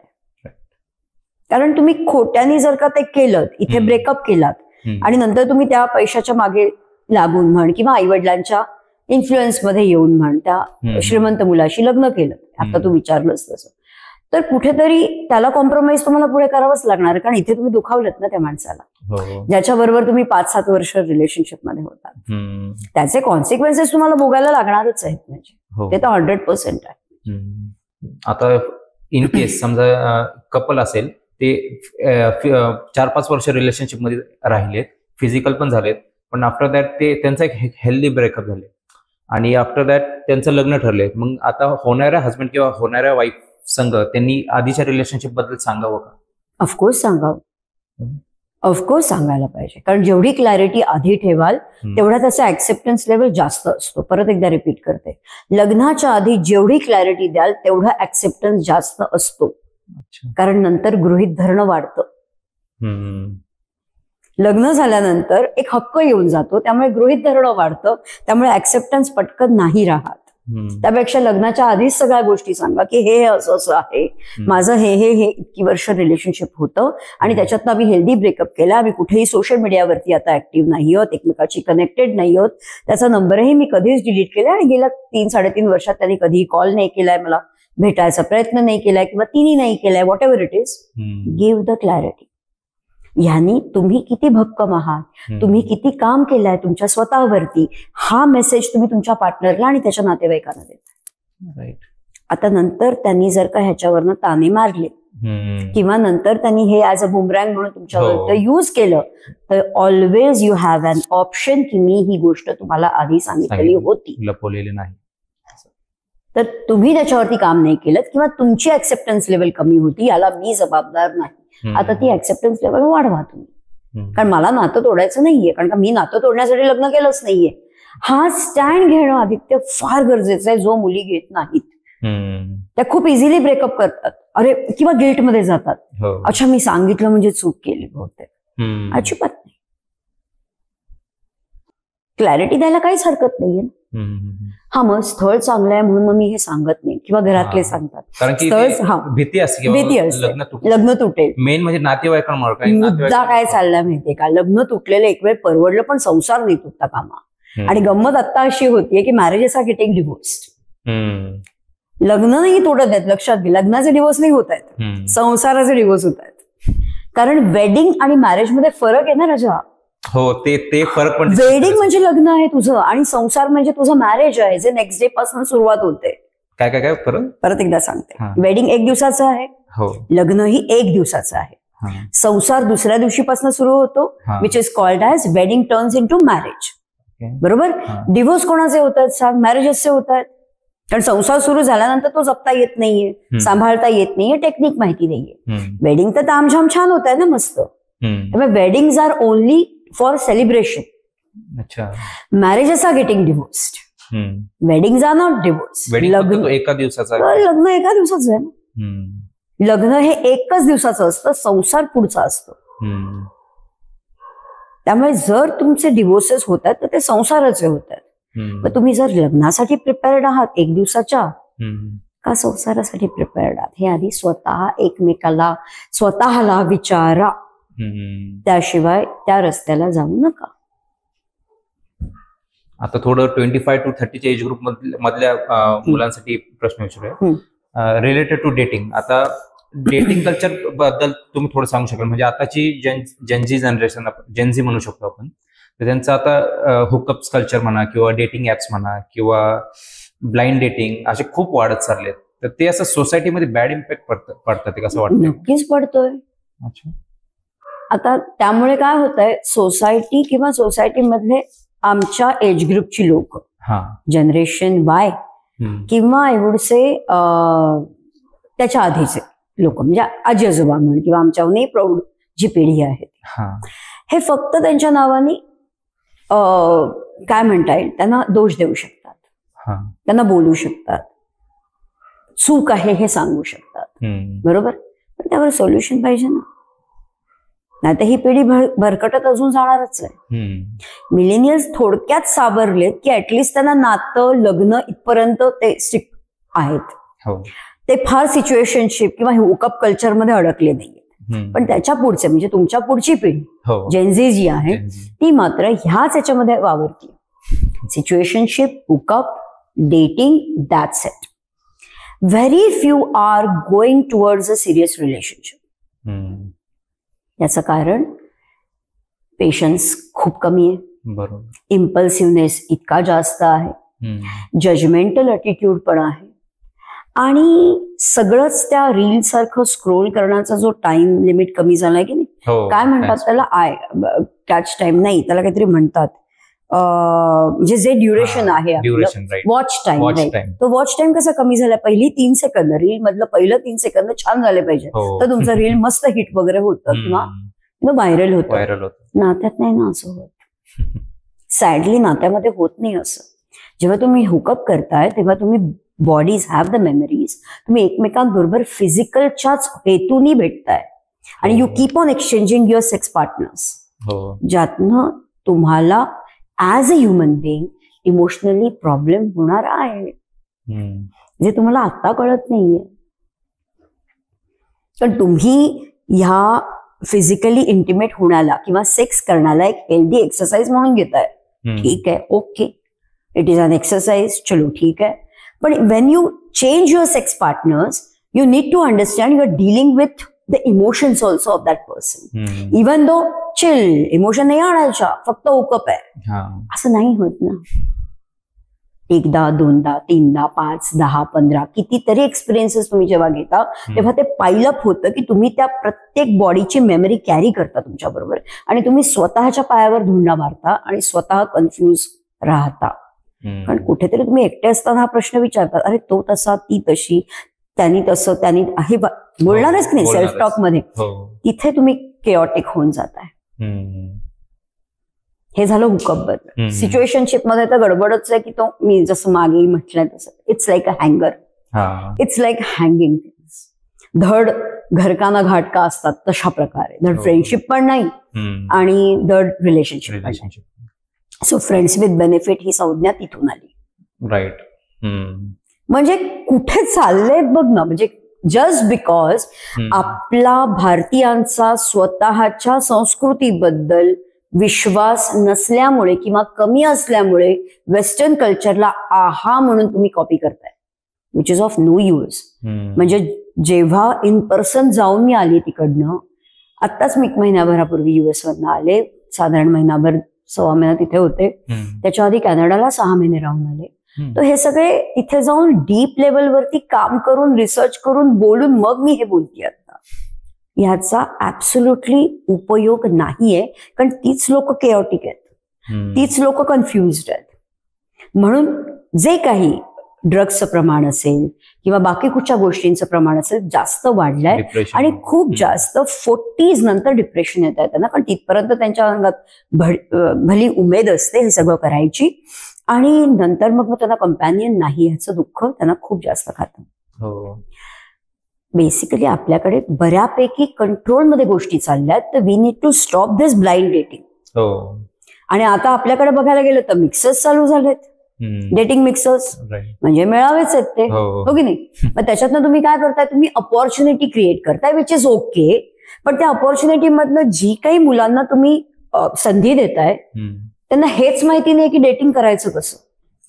तुम्ही डेटिंग पार्टनर्स अवेलेबल करून देताय, पण डेटिंग कसं करायचं हेच माहिती नाहीये. What is a use of that. त्याच्यामुळे सगळा हा केऑसच होणार आहे पुढे. दुसरं फार काही त्याच्यातलं साध्य होईल असं नाही. तरीही जबाबदार मिलेनियल्स आहेत की जे हे डेट करून विदिन 1 month, 3 months, 6 months एक नॉलेज येतं त्यांना की हे नाही वर्क होत आहे किंवा हे वर्क होत आहे तर आपण हे रिलेशनशिप मध्ये जाऊया. Right. That is a awareness जो यायला पाहिजे. नाही तर तुम्ही जर फक्त डेट करत राहिला 2-2, 3-3 वर्ष, त्याला डेटिंग नाही म्हणायचं. एक पार्टनर इन्व्हॉल्व्ह आहे, दुसरा पार्टनर मस्त मजा घेतोय. राईट. किंवा घेतीये. आणि समजा आता एखादा सिरियस मुलगा आहे, त्याला रिलेशनशिप मध्ये जायचं आहे, पण त्याला कोण कंपॅनियन चांगली भेटत नाही, मग ते डेटिंग थ्रू जाणार. मग ते फेज चांगला आहे का, म्हणजे ते डेटिंगने जावं का? ती फेज चांगली आहे, डेट करायलाच पाहिजे. मी तर नेहमी म्हणते डेट करताय तर ऍट अ टाइम सुद्धा तुम्ही 5-6 जणांबरोबर डेट करू शकता. डेट करणं म्हणजे काही नुसतं घुमवणं फिरवणं असं नाहीये. डेट करणं म्हणजे एक्सप्लोअर करणं, डेट करणं म्हणजे एकमेकाला ओळखण्याचा प्रयत्न करणं, डेट करणं म्हणजे इंटरेस्ट एकमेकांचे शेअर करणं. इतक्या लेवललाच डेटिंग म्हणतायत फक्त. त्यानंतर बाउंड्री आहे ती बाउंड्री तुमच्याकडे नसेल तर तुम्ही ती डेट स्ट्रेच करत जाता. पण ती बाउंड्री आली पाहिजे. आणि ज्यातनं तुम्हाला जर तुम्ही 5 जणांबरोबर करताय तर तुम्हाला ते फिल्टर करता आलं पाहिजे. पहिल्या महिन्यात 5 जणांबरोबर करताय, दुसऱ्या महिन्यामध्ये तुम्ही 3 जणांबरोबर कराल, आधीचे 2 गळले गेले की नाही पटलं बाबा, आपले काही विचार नाही पटले किंवा मला ते एन्झायटी जास्त वाटली, काही रिझन काही असू शकतं. दुसऱ्या महिन्यामध्ये 3 जण राहिले, मग तिसऱ्या महिन्यामध्ये तुम्ही फक्त एकाला सिलेक्ट केलं.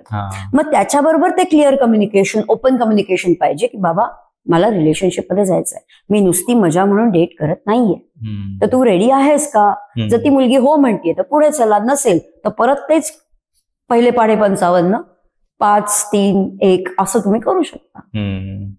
पण तुम्ही किती भक्कम आहात, तुमचे प्रिन्सिपल्स, व्हॅल्यूज किती भक्कम आहेत, हे तुमच्या बोलण्यातनं समोरच्याला कळलंच पाहिजे डेट करताना. नाहीतर तुम्ही जर त्याला खुश करण्याकरता स्वतः कॉम्प्रोमाइज करत राहिलात तर कॉम्प्रोमाइजच कराल. फिजिकल तर व्हाल, पण इमोशनली सुद्धा धज्जिया उडतील तुमच्या. And you will hurt yourself.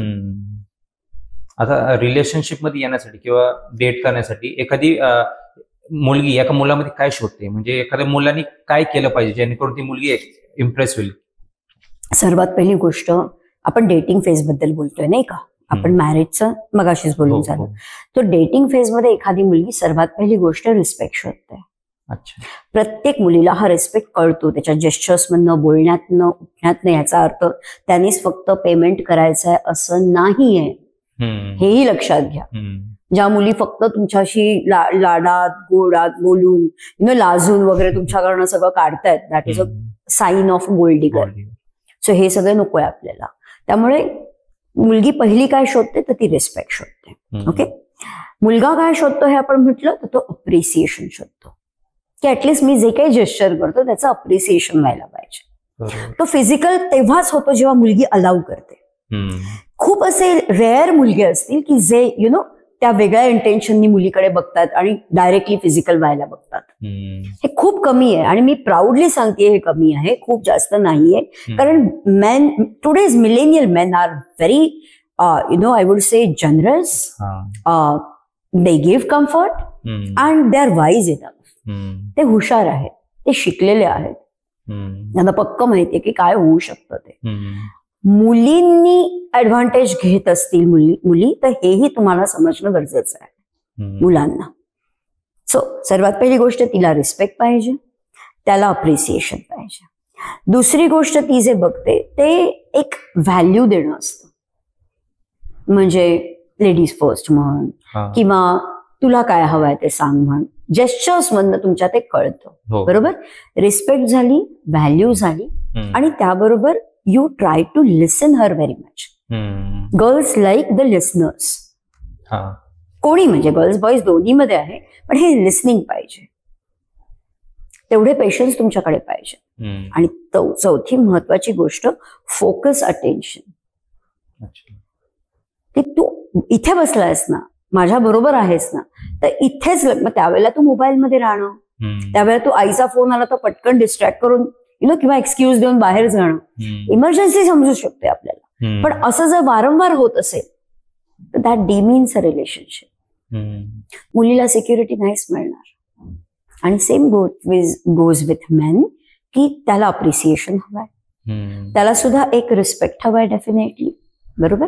आणि त्यामधनं त्याला तो अश्युरन्स हवाय की you are trying to understand me, तू पण मला समजून घेतेयस, तू पण मला वाव देतेयस, तू माझ्या कामाच्या शिफ्ट समजून घेतेयस, मी कोणाशी बोलतोय हे समजून घेतेयस, मी का बोलतोय हे समजून घेतेयस. हे पुरुषांचे मुद्दे फार महत्वाचे असतात डेटिंग करताना. कारण प्रत्येक वेळेला ते अवेलेबल असतीलच असं नाही, किंवा प्रत्येक वेळेला मुली सुद्धा आता करिअर ओरिएंटेड आहेत, अवेलेबल असतील असं नाही. तो एक डेटिंगमध्ये बेसिक अंडरस्टँडिंग पाहिजे, फार नाही, बेसिक अंडरस्टँडिंग, इंट्रोड्यूस करणं एकमेकाला, इंटरेस्ट समजून घेणं, लाईक्स डिसलाईक्स, आणि बऱ्यापैकी मॅच होत असाल आणि both are on the same page, just enter the relationship then, which is actually the safest way. म्हणजे तुम्ही डेट करत नाही राहात आणि स्वतःलाही कन्फ्युज नाही ठेवत आणि त्या क्लॅरिटीने पुढच्या लेवलला जातात. आणि समजा जर एकाला ती दुसरी व्यक्ती पटली नाही, किंवा त्याला वाटलं किंवा याच्याबरोबर पुढे नको झालं, किंवा त्याला वाटलं हिच्याबरोबर पुढे नको जायला, मग ते डिनाय फेस कसं करायचं एकाने? कारण की saying no has requires courage, पण ते करावं लागेल. तुम्ही जर सांगत नसाल आणि स्ट्रेच करता आणि तिने तुम्हाला दुसऱ्या मुलाबरोबर किंवा दुसऱ्या मुलीबरोबर बघितलं, कोणी पार्टनर दुसऱ्या, तर ते चिटिंग मध्ये जात. राईट. तर तो घेण्यापेक्षा इनिशियली सांगा की मी कम्फर्टेबल नाहीये, मला कुठेतरी ह्या गोष्टी मिस आउट सारख्या वाटतायत, तर काय करायचं आपण, हे ओपनली तुम्ही बोलू शकता, ऑलवेज बोलू शकता. आणि ते बोलल्याने तुमचा प्रॉब्लेम एक तर सॉल्व्ह होईल, नाहीतर ती जर ऑफेंडेड फील करत असेल तर ते निघून जाईल तुमच्या आयुष्यात, किंवा तो निघून जाईल, व्हॉट एव्हर इट इज. अजून एक मिथ होता, म्हणजे ते बोलतात जास्त करून, मुलींना जास्त करून टॉक्सिक मुलं लय आवडतात, ते खरंच आहे कसं? टॉक्सिक मुलं आवडतात? हो, म्हणजे जे असं लॉयल आहेत, म्हणजे आता जनरली जे मुली म्हणा किंवा जेन्झी, ज्यांना फक्त असं डेटिंग मध्ये करायचे, लॉंग टर्म रिलेशनशिप मध्ये जायचं नाही, त्यांच्या केसमध्ये. म्हणजे ते जर का तुम्हाला द्यायला तुम्ही कम्फर्टेबल आहात, you keep on giving that, you keep on continuing and dating such type of girls. But if you really want genuinely to go to the next level, मग ह्या मुली तुमच्यासाठी रिस्क आहेत ना. आणि अशाही मुली आहेत की ज्यांना कमिटमेंट हवी, जेन्झीज पण ज्यांना कमिटमेंट हवी, पण त्या इम्पल्सिव्ह आहेत, त्याही इम्पेशंट असू शकतात, कारण शेवटी त्या दे बिलॉंग टू दिस जनरेशन. पण त्यावेळेला त्यांनी एकतर ह्या भानगडीत न पडावं, आता करिअरवरती फोकस करावं, जेणेकरून इव्हेंच्युअली टाइम, त्यांची मॅच्युरिटी, एक्सपिरियन्सेस, हे सगळं त्यांना काहीतरी शिकवून जाईल, आणि त्यातनं त्यांना कोणीतरी एक्सप्लोर करता करता एखादा चांगला पार्टनर मिळू शकतो.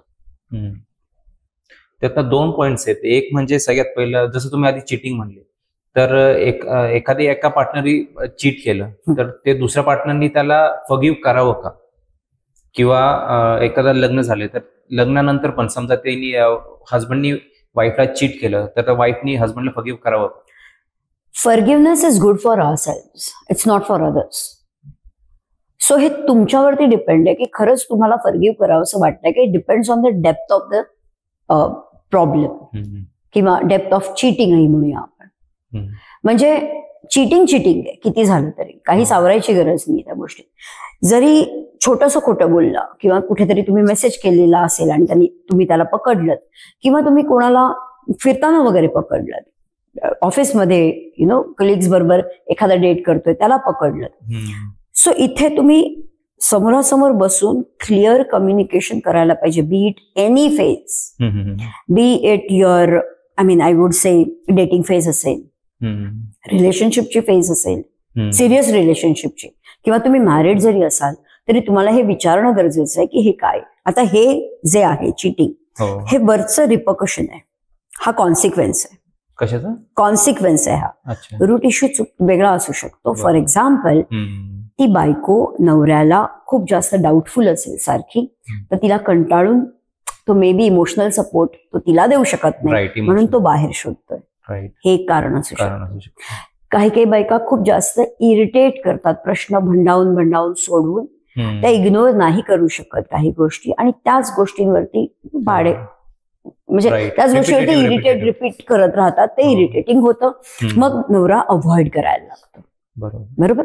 काही नवरे खूप जास्त तिच्या दिसण्याला किंवा तिच्या वागण्याला, बोलण्याला, स्वतःच्याच अझम्पशन्स मध्ये रिलेशन लावून चुकतात की ही याच्याबरोबर एवढा वेळ बोलते म्हणजे हिचं याचं रिलेशन आहे. तो हा डाऊट तुझ्या मनातला आहे ना, अझम्पशन त्या नवऱ्याचे आहेत. तर त्यांनी स्वतःवर काम करायला हवंय. तिच्यावर डाऊट घेऊन काही उपयोग नाही. हे मी नसेल तर सांगते. पण अशी फ्रस्ट्रेटेड वाईफ कधी ना कधीतरी कुठल्या तरी मित्राला फोन करणारच. Not for getting physically intimate, because of emotional support.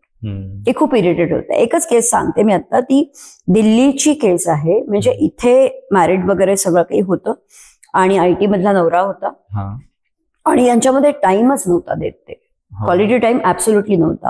ही मुलगी घरामध्ये सगळं मॅनेज करायची, आपली नोकरी सोडून वगैरे इथे आलेली दिल्लीहून. आणि शेवटी 2-3 महिने झाले, 6 महिने झाले आणि नंतर तिने मग दिल्लीच्या तिच्या एक्स बॉयफ्रेंडला कॉन्टॅक्ट केला आणि तिथून त्यांचं बोलणंच वाढलं. पण ते वाढलं मात्र. आता ह्यानी ते पकडलं. मग त्याच्यानंतर ट्रॅकर लावला, सगळं जे काही टेक्निकली रिलेटेड जे आहे ते त्यांनी सगळं केलं. आणि नंतर तो रिच आउट झाला की आम्हाला आता डिव्होर्स घ्यायचा आहे म्हणून. तर मॅडम काय याच्यामध्ये तुम्ही काय सांगू शकाल? आज त्यांना 3 वर्षाचा मुलगा आहे. So they worked on the relationship. Issue काय होता, नवरा तिला क्वालिटी टाइमच देत नव्हता. So she was seeking that emotional support from her friend आणि तो तिला तिकडनं देत होता. जेव्हा यांनी तिला सपोर्ट कोचिंगच्या सेशन्स मार्फत, एक रियालिटी आल्यानंतर, काम करायला सुरुवात केल्यानंतर, जसा यांनी तिला वेळ द्यायला सुरुवात केली, व्हॅल्यू द्यायला सुरुवात केली, एक तर घरातनं पहिले ते बाहेर निघाले. रेंटल प्लेसवरती एकटे राहायला लागले, कारण घरामध्ये बऱ्याच कामांमध्ये आणि त्या नोकझोकमध्ये ती अडकलेली होती. म्हणजे त्याचे आईवडील चुकीचं होतं असं मला नाही म्हणायचं, पण ती जॉईंट फॅमिली होती. सो वेगळे राहायला सुरुवात झाल्यानंतर दोघांचं लक्ष कुठेतरी एकमेकांकडे जायला लागलं. तो क्वालिटी टाइम द्यायला लागला, प्रायोरिटी द्यायला लागला तिला ते गोष्टी आवडल्या, इमोशनली ती त्याच्याशी कनेक्ट व्हायला सुरुवात झाली. And that is how they could build a relationship, they could build a connection. आणि तेच रिक्वायर्ड होतं. मग तिने जॉब पण घेतला मग तिथून. म्हणजे आता ते सासू सासऱ्यांकडे जातात, जाऊन येऊन असतात, ते त्यांच्याकडे राहायला येतात. पण हे कनेक्शन जे मी मगाचपासून सांगते, हा बेस कुठच्याही नात्याला पक्का पाहिजे, नाहीतर ते नातं डळमळत. आणि चीटिंग हे त्याचं एक रिपकशन आहे, एक त्याचा कॉन्सिक्वेन्स आहे. काही पुरुष किंवा काही बायका ह्याला अपवाद असू शकतात की ज्यांना चीटिंग करणं ही त्यांची सवय आहे. मग तिथे तुम्ही त्या नात्यातनं बाहेर येणं फार गरजेचं आहे. माफ बीफ काही करू नका, एकदा केलं 2दा केलं काही सुधरत नाहीये बाबा, त्या नात्यातनं बाहेर या. कारण ह्या टॉक्सिसिटीमध्ये तुम्ही स्वतःला गमवाल, which you don't have to do. एवढं तर हुशार तुम्ही असलेच पाहिजे. शेवटी ते खंत ते राहणारच ना, किंवा यांनी दुसऱ्या बरोबर एंगेज झालाय, ते पॉइंट ते धरून नंतर वाद घालू शकतात. किंवा गंमत अशी आहे, वाद घालू शकतात, माणूस कधी काही करू शकतो. पण जेव्हा तुम्ही ठरवताय की ही गोष्ट परत नाही आणायचंय, असे सक्सेसफुल कपल्स पण मी बघितले. आत्ताची रिसेंट केस स्टडी सांगते.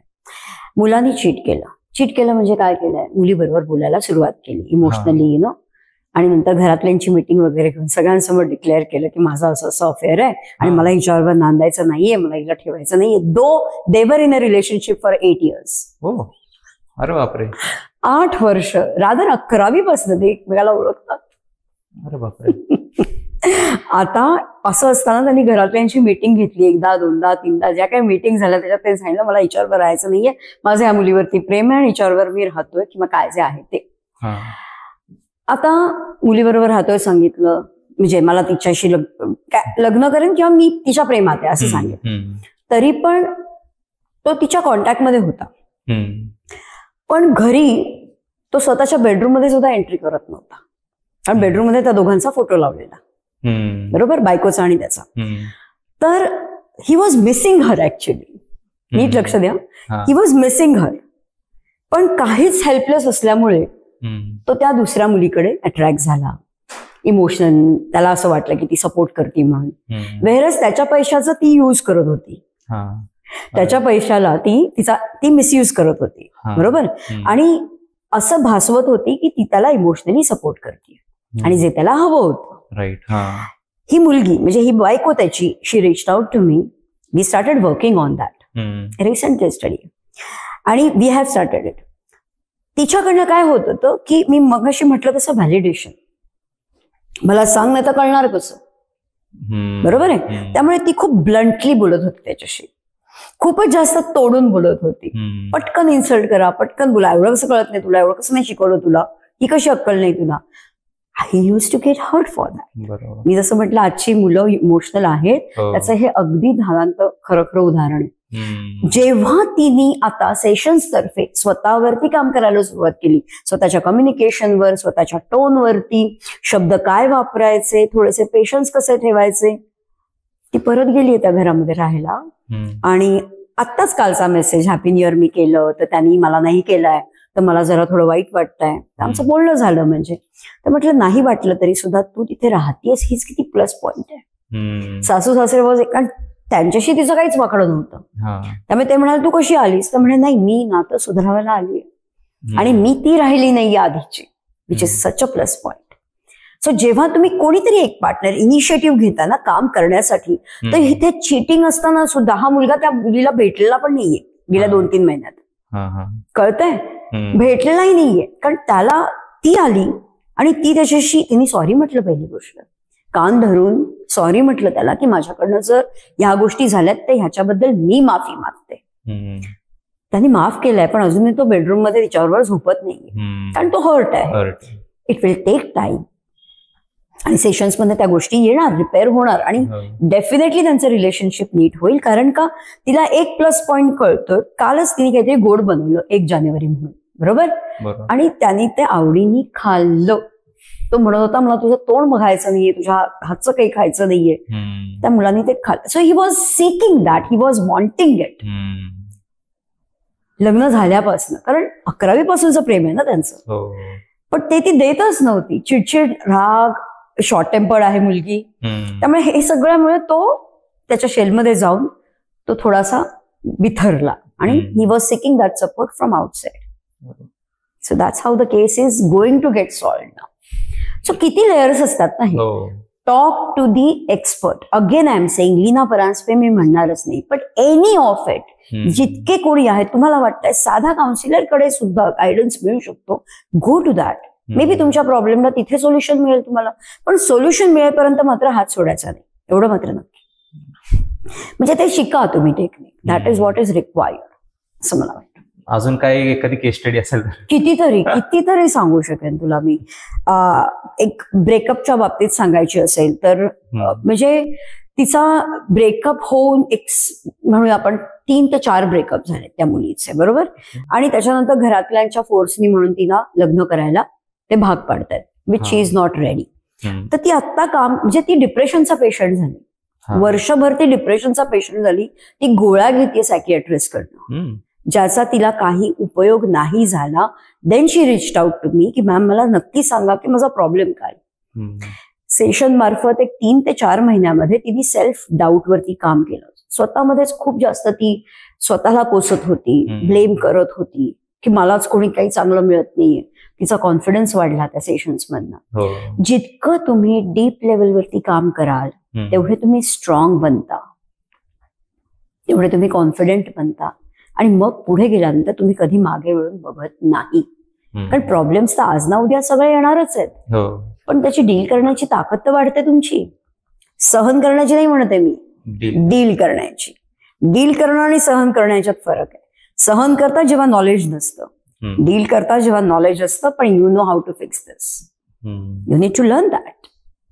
मी अशा कितीतरी केस स्टडी सांगू शकते तुला. म्हणजे पण again I would lastly say like I adore your generation from bottom of my heart. कारण तुम्ही एकदा समजलात की तुम्ही मग म्हणजे पिच्छा सोडत नाही त्या गोष्टीचं. ते समजणं गरजेचं. So don't keep the things under the rug. Speak out, reach out to, work on it. Maybe तुम्हाला फ्री ऑफ कॉस्ट करायचं असेल, गुगलवरनं काही सोल्युशन्स काढा, व्हिडिओज बघा, तिथून सोल्युशन्स काढा, पण काम करा. You need to work on it. आता 2 छोटे प्रश्न होते. एक म्हणजे सगळ्यात पहिलं, वुमेन एम्पॉवरमेंट हे पण एक कारण असू शकतं का? कारण वुमेन एम्पॉवरमेंट जसं आलं, जसं त्यांच्याकडे नोकरी आली किंवा त्यांचं सेल्फ इंडिपेंडेंट आपण म्हणू शकतो, तर त्याच्यामुळं पण डिवोर्सचं कारण वाढत चाललंय का खूप? कारण ते ऍज अ सेपरेट. आता मी एक रिसेंटली एक केस बघितली होती दिल्लीमध्ये की हस्बंडचा पगार कमी आहे वाईफ पेक्षा, मग हस्बंड घर काम करतो पण वाईफ जॉब करते. त्यांचं म्हणजे पॅकेज वगैरे जास्त आहे. ते दोघांमध्ये नंतर हळूहळू बोलणं कमी झालं, वाद व्हायला सुरुवात झाली. परत मुलगा झाला, ते मुलगा एकटा हस्बंड सांभाळतो, वाईफ जॉब करते. वाईफचं नंतर बाहेर बॉसशी अफेअर झालं. ते अफेअर होऊन नंतर ते त्यांचं सेपरेट रिलेशनशिप एस्टॅब्लिश करायला लागले, नंतर डिवोर्सला परत याच्याकडनं ॲल्युमिनी मागायला लागले. तर असं म्हणजे असं एक केस स्टडी झाली, तर असं वुमन एम्पॉवरमेंट पण निगेटिव्ह इफेक्ट होऊ शकतं का? नक्की होऊ शकतं. कारण विमेन एम्पॉवरमेंट म्हणजे पहिली गोष्ट, तुम्हाला विमेन आर एम्पॉवर्ड स्पीशीज. त्यांना परत एम्पॉवर करायची गरज नाहीये. पूर्वीच्या काळी त्यांना तेवढी सजगता नव्हती म्हणून एम्पॉवरमेंट आली आता. पण आता जी एम्पॉवरमेंट आली ती किती वापरायची, किती मात्रेत वापरायची आणि कुठे वापरायची याचं ज्ञानच नाहीये त्यांना. त्यामुळे त्या सगळीकडेच वापरतात, करिअरमध्ये पण वापरतात, तसं पर्सनल लाईफ मध्ये पण वापरतात त्या. हो, आधी कसं हस्बंडवर डिपेंड असायची किंवा हस्बंडची थोडीशी भीती असायची, पण आता की बाबा हस्बंडची भीतीच राहिली नाही किंवा त्याची गरजच नाही. गरज नाही हे मी मानू शकते, पण भीतीची गरज नाही. भीतीची नवऱ्याला घाबरण्याची काय गरज आहे, म्हणजे डेफिनेटली नाही. पण तुम्ही रिस्पेक्ट मात्र द्यायला पाहिजे. रिस्पेक्ट. एम्पॉवरमेंट म्हणजे असं नाहीये की कोणी माझे जर कपडे धुतले नवऱ्यानी किंवा माझी पर्स पकडली किंवा घरातली कामं जर केली तर मी एम्पॉवर झाले. नाही, तुम्ही दुसऱ्याला डिमीन करून स्वतः एम्पॉवर नाही होणार. राईट. एम्पॉवरमेंट हा इटसेल्फ आहे की तुम्ही बॅकबोन आहात, मगाशी म्हटलं तसं, की तुम्ही सावरताय, तुम्ही पॉवर देताय कोणाला तरी. म्हणजे तुम्ही एम्पॉवर करताय, स्वतः पॉवरफुल आहात म्हणून तुम्ही एम्पॉवर करताय कोणाला तरी, म्हणजे तुमच्या नात्याला. मी नात्याशी रिलेटेड बोलते. एम्पॉवरमेंट मध्ये तुम्ही दुसऱ्यालाही अपलिफ्ट कराल, ना की जेलस व्हाल. इथे ह्या केस स्टडीमध्ये जे तू म्हणालास त्याच्यामध्ये तिचा जर पगार जास्त होता तर तिच्या प्रायोरिटीज सेट नव्हत्या. शी माइट बी चुझिंग हर करिअर और money over him, which was definitely not going to work. So त्यांनी तिला सोडायला पाहिजे, ती त्याला सोडण्यापेक्षा ऍक्च्युअली. कारण हे चुकीचं आहे ना. किंवा मग तिचा माइंडसेट तरी बदलायला लागेल की मग आपण एकत्र कशाला आलो किंवा आपण लग्न का केलं. हे माझ्याही बाबतीत होऊ शकतं, माझाही पगार होऊ शकतो जास्त, पण let's not bring our ego here, let us start working on this. की ज्यामध्ये प्रेम, रिस्पेक्ट हे बेस लेवलला असेल. हे मी सांगायचं म्हणून सांगत नाहीये, it is a fact. Basic लेवलची व्हॅल्यू, रिस्पेक्ट, प्रेम आणि फॉरगिव्हनेस टू सम एक्सटेंट, ह्या गोष्टी पाहिजेत, तरच तुम्ही तुमचं कनेक्शन बेस तुमचा बनवू शकता, ज्याच्यामध्ये ऍक्सेप्टन्स पण येतो, अंडरस्टँडिंग पण येतं आणि हँड इन हँड फायटिंग पण करता तुम्ही. पण ती फाईट करता करता सुद्धा तुम्ही पुढे जाता. म्हणजे त्या फाईट्स डिझॉल्व्ह होतात, पुढच्या नेक्स्ट लेवलच्या फाईटला जाता तुम्ही किंवा आर्ग्युमेंटला जाता. Fighting is an integral part of relationship. It is going to be there. Difference of opinion सुद्धा असणार, आर्ग्युमेंट पण होतील, पण over the period of time हळूहळू ती गोष्ट एक एलिव्हेट व्हायला पाहिजे, तुम्ही पुढे जायला पाहिजे. इथेच्या प्रायोरिटीज सेट नव्हत्या, त्यामुळे ते नातं कोलमडणार. अजून एक शेवटचा स्मॉल प्रश्न होता, एकमेकांचे फोन चेक करणं हे चांगलं आहे का? हस्बंडनी वाईफचं किंवा वाईफनी हस्बंडचं? चेक करणं चुकीचं आहे असं मला वाटतं. कारण चेक कधी करतो, जेव्हा डाऊट असतो तेव्हा. चेक नाही करायचं. आपण तेवढी क्लॅरिटी ठेवली आणि जर का एकमेकाचा पासकोड एकमेकाला माहितीये तर तुम्ही जर दाखवलं बाबा मी हे एवढं एवढं असं असं बोलतोय किंवा मी ही एक म्हणूया ह्यांच्याशी गप्पा मारल्या किंवा काय जे असेल ते, if you keep the clarity, तुमच्या मागून चेक करण्याची गरजच नाही लागणार. पण ही क्लॅरिटी सुद्धा तुम्हाला इनिशियल लेवलला द्यायची आहे, लग्नाच्या आधी. आणि लग्नानंतर जर अरेंज मॅरेज करताय किंवा ओळखतच नाही आहात स्वतःला, तर त्यावेळेला तुम्हाला हे सांगायचंय की फोन चेक नको करूया, पण हळूहळू एकमेकाचा कॉन्फिडन्स गेन करून आपण एकमेकांची क्लॅरिटी देऊ. लगेच नाही होणार क्लॅरिटी. कुठलाच माणूस पटकन आपले क्रेडेन्शियल्स किंवा आपल्या सगळा ऍक्सेस आयुष्याचा आपल्या पार्टनरला केवळ ती पार्टनर आहे किंवा तो पार्टनर आहे म्हणून देणार नाही. नाही होत असं प्रॅक्टिकल लेवलला. ठीक आहे, धन्यवाद. तुम्ही आमच्या चॅनलवर महत्वाची माहिती आम्हाला दिली त्याबद्दल आपले खूप खूप आभार. थँक्स.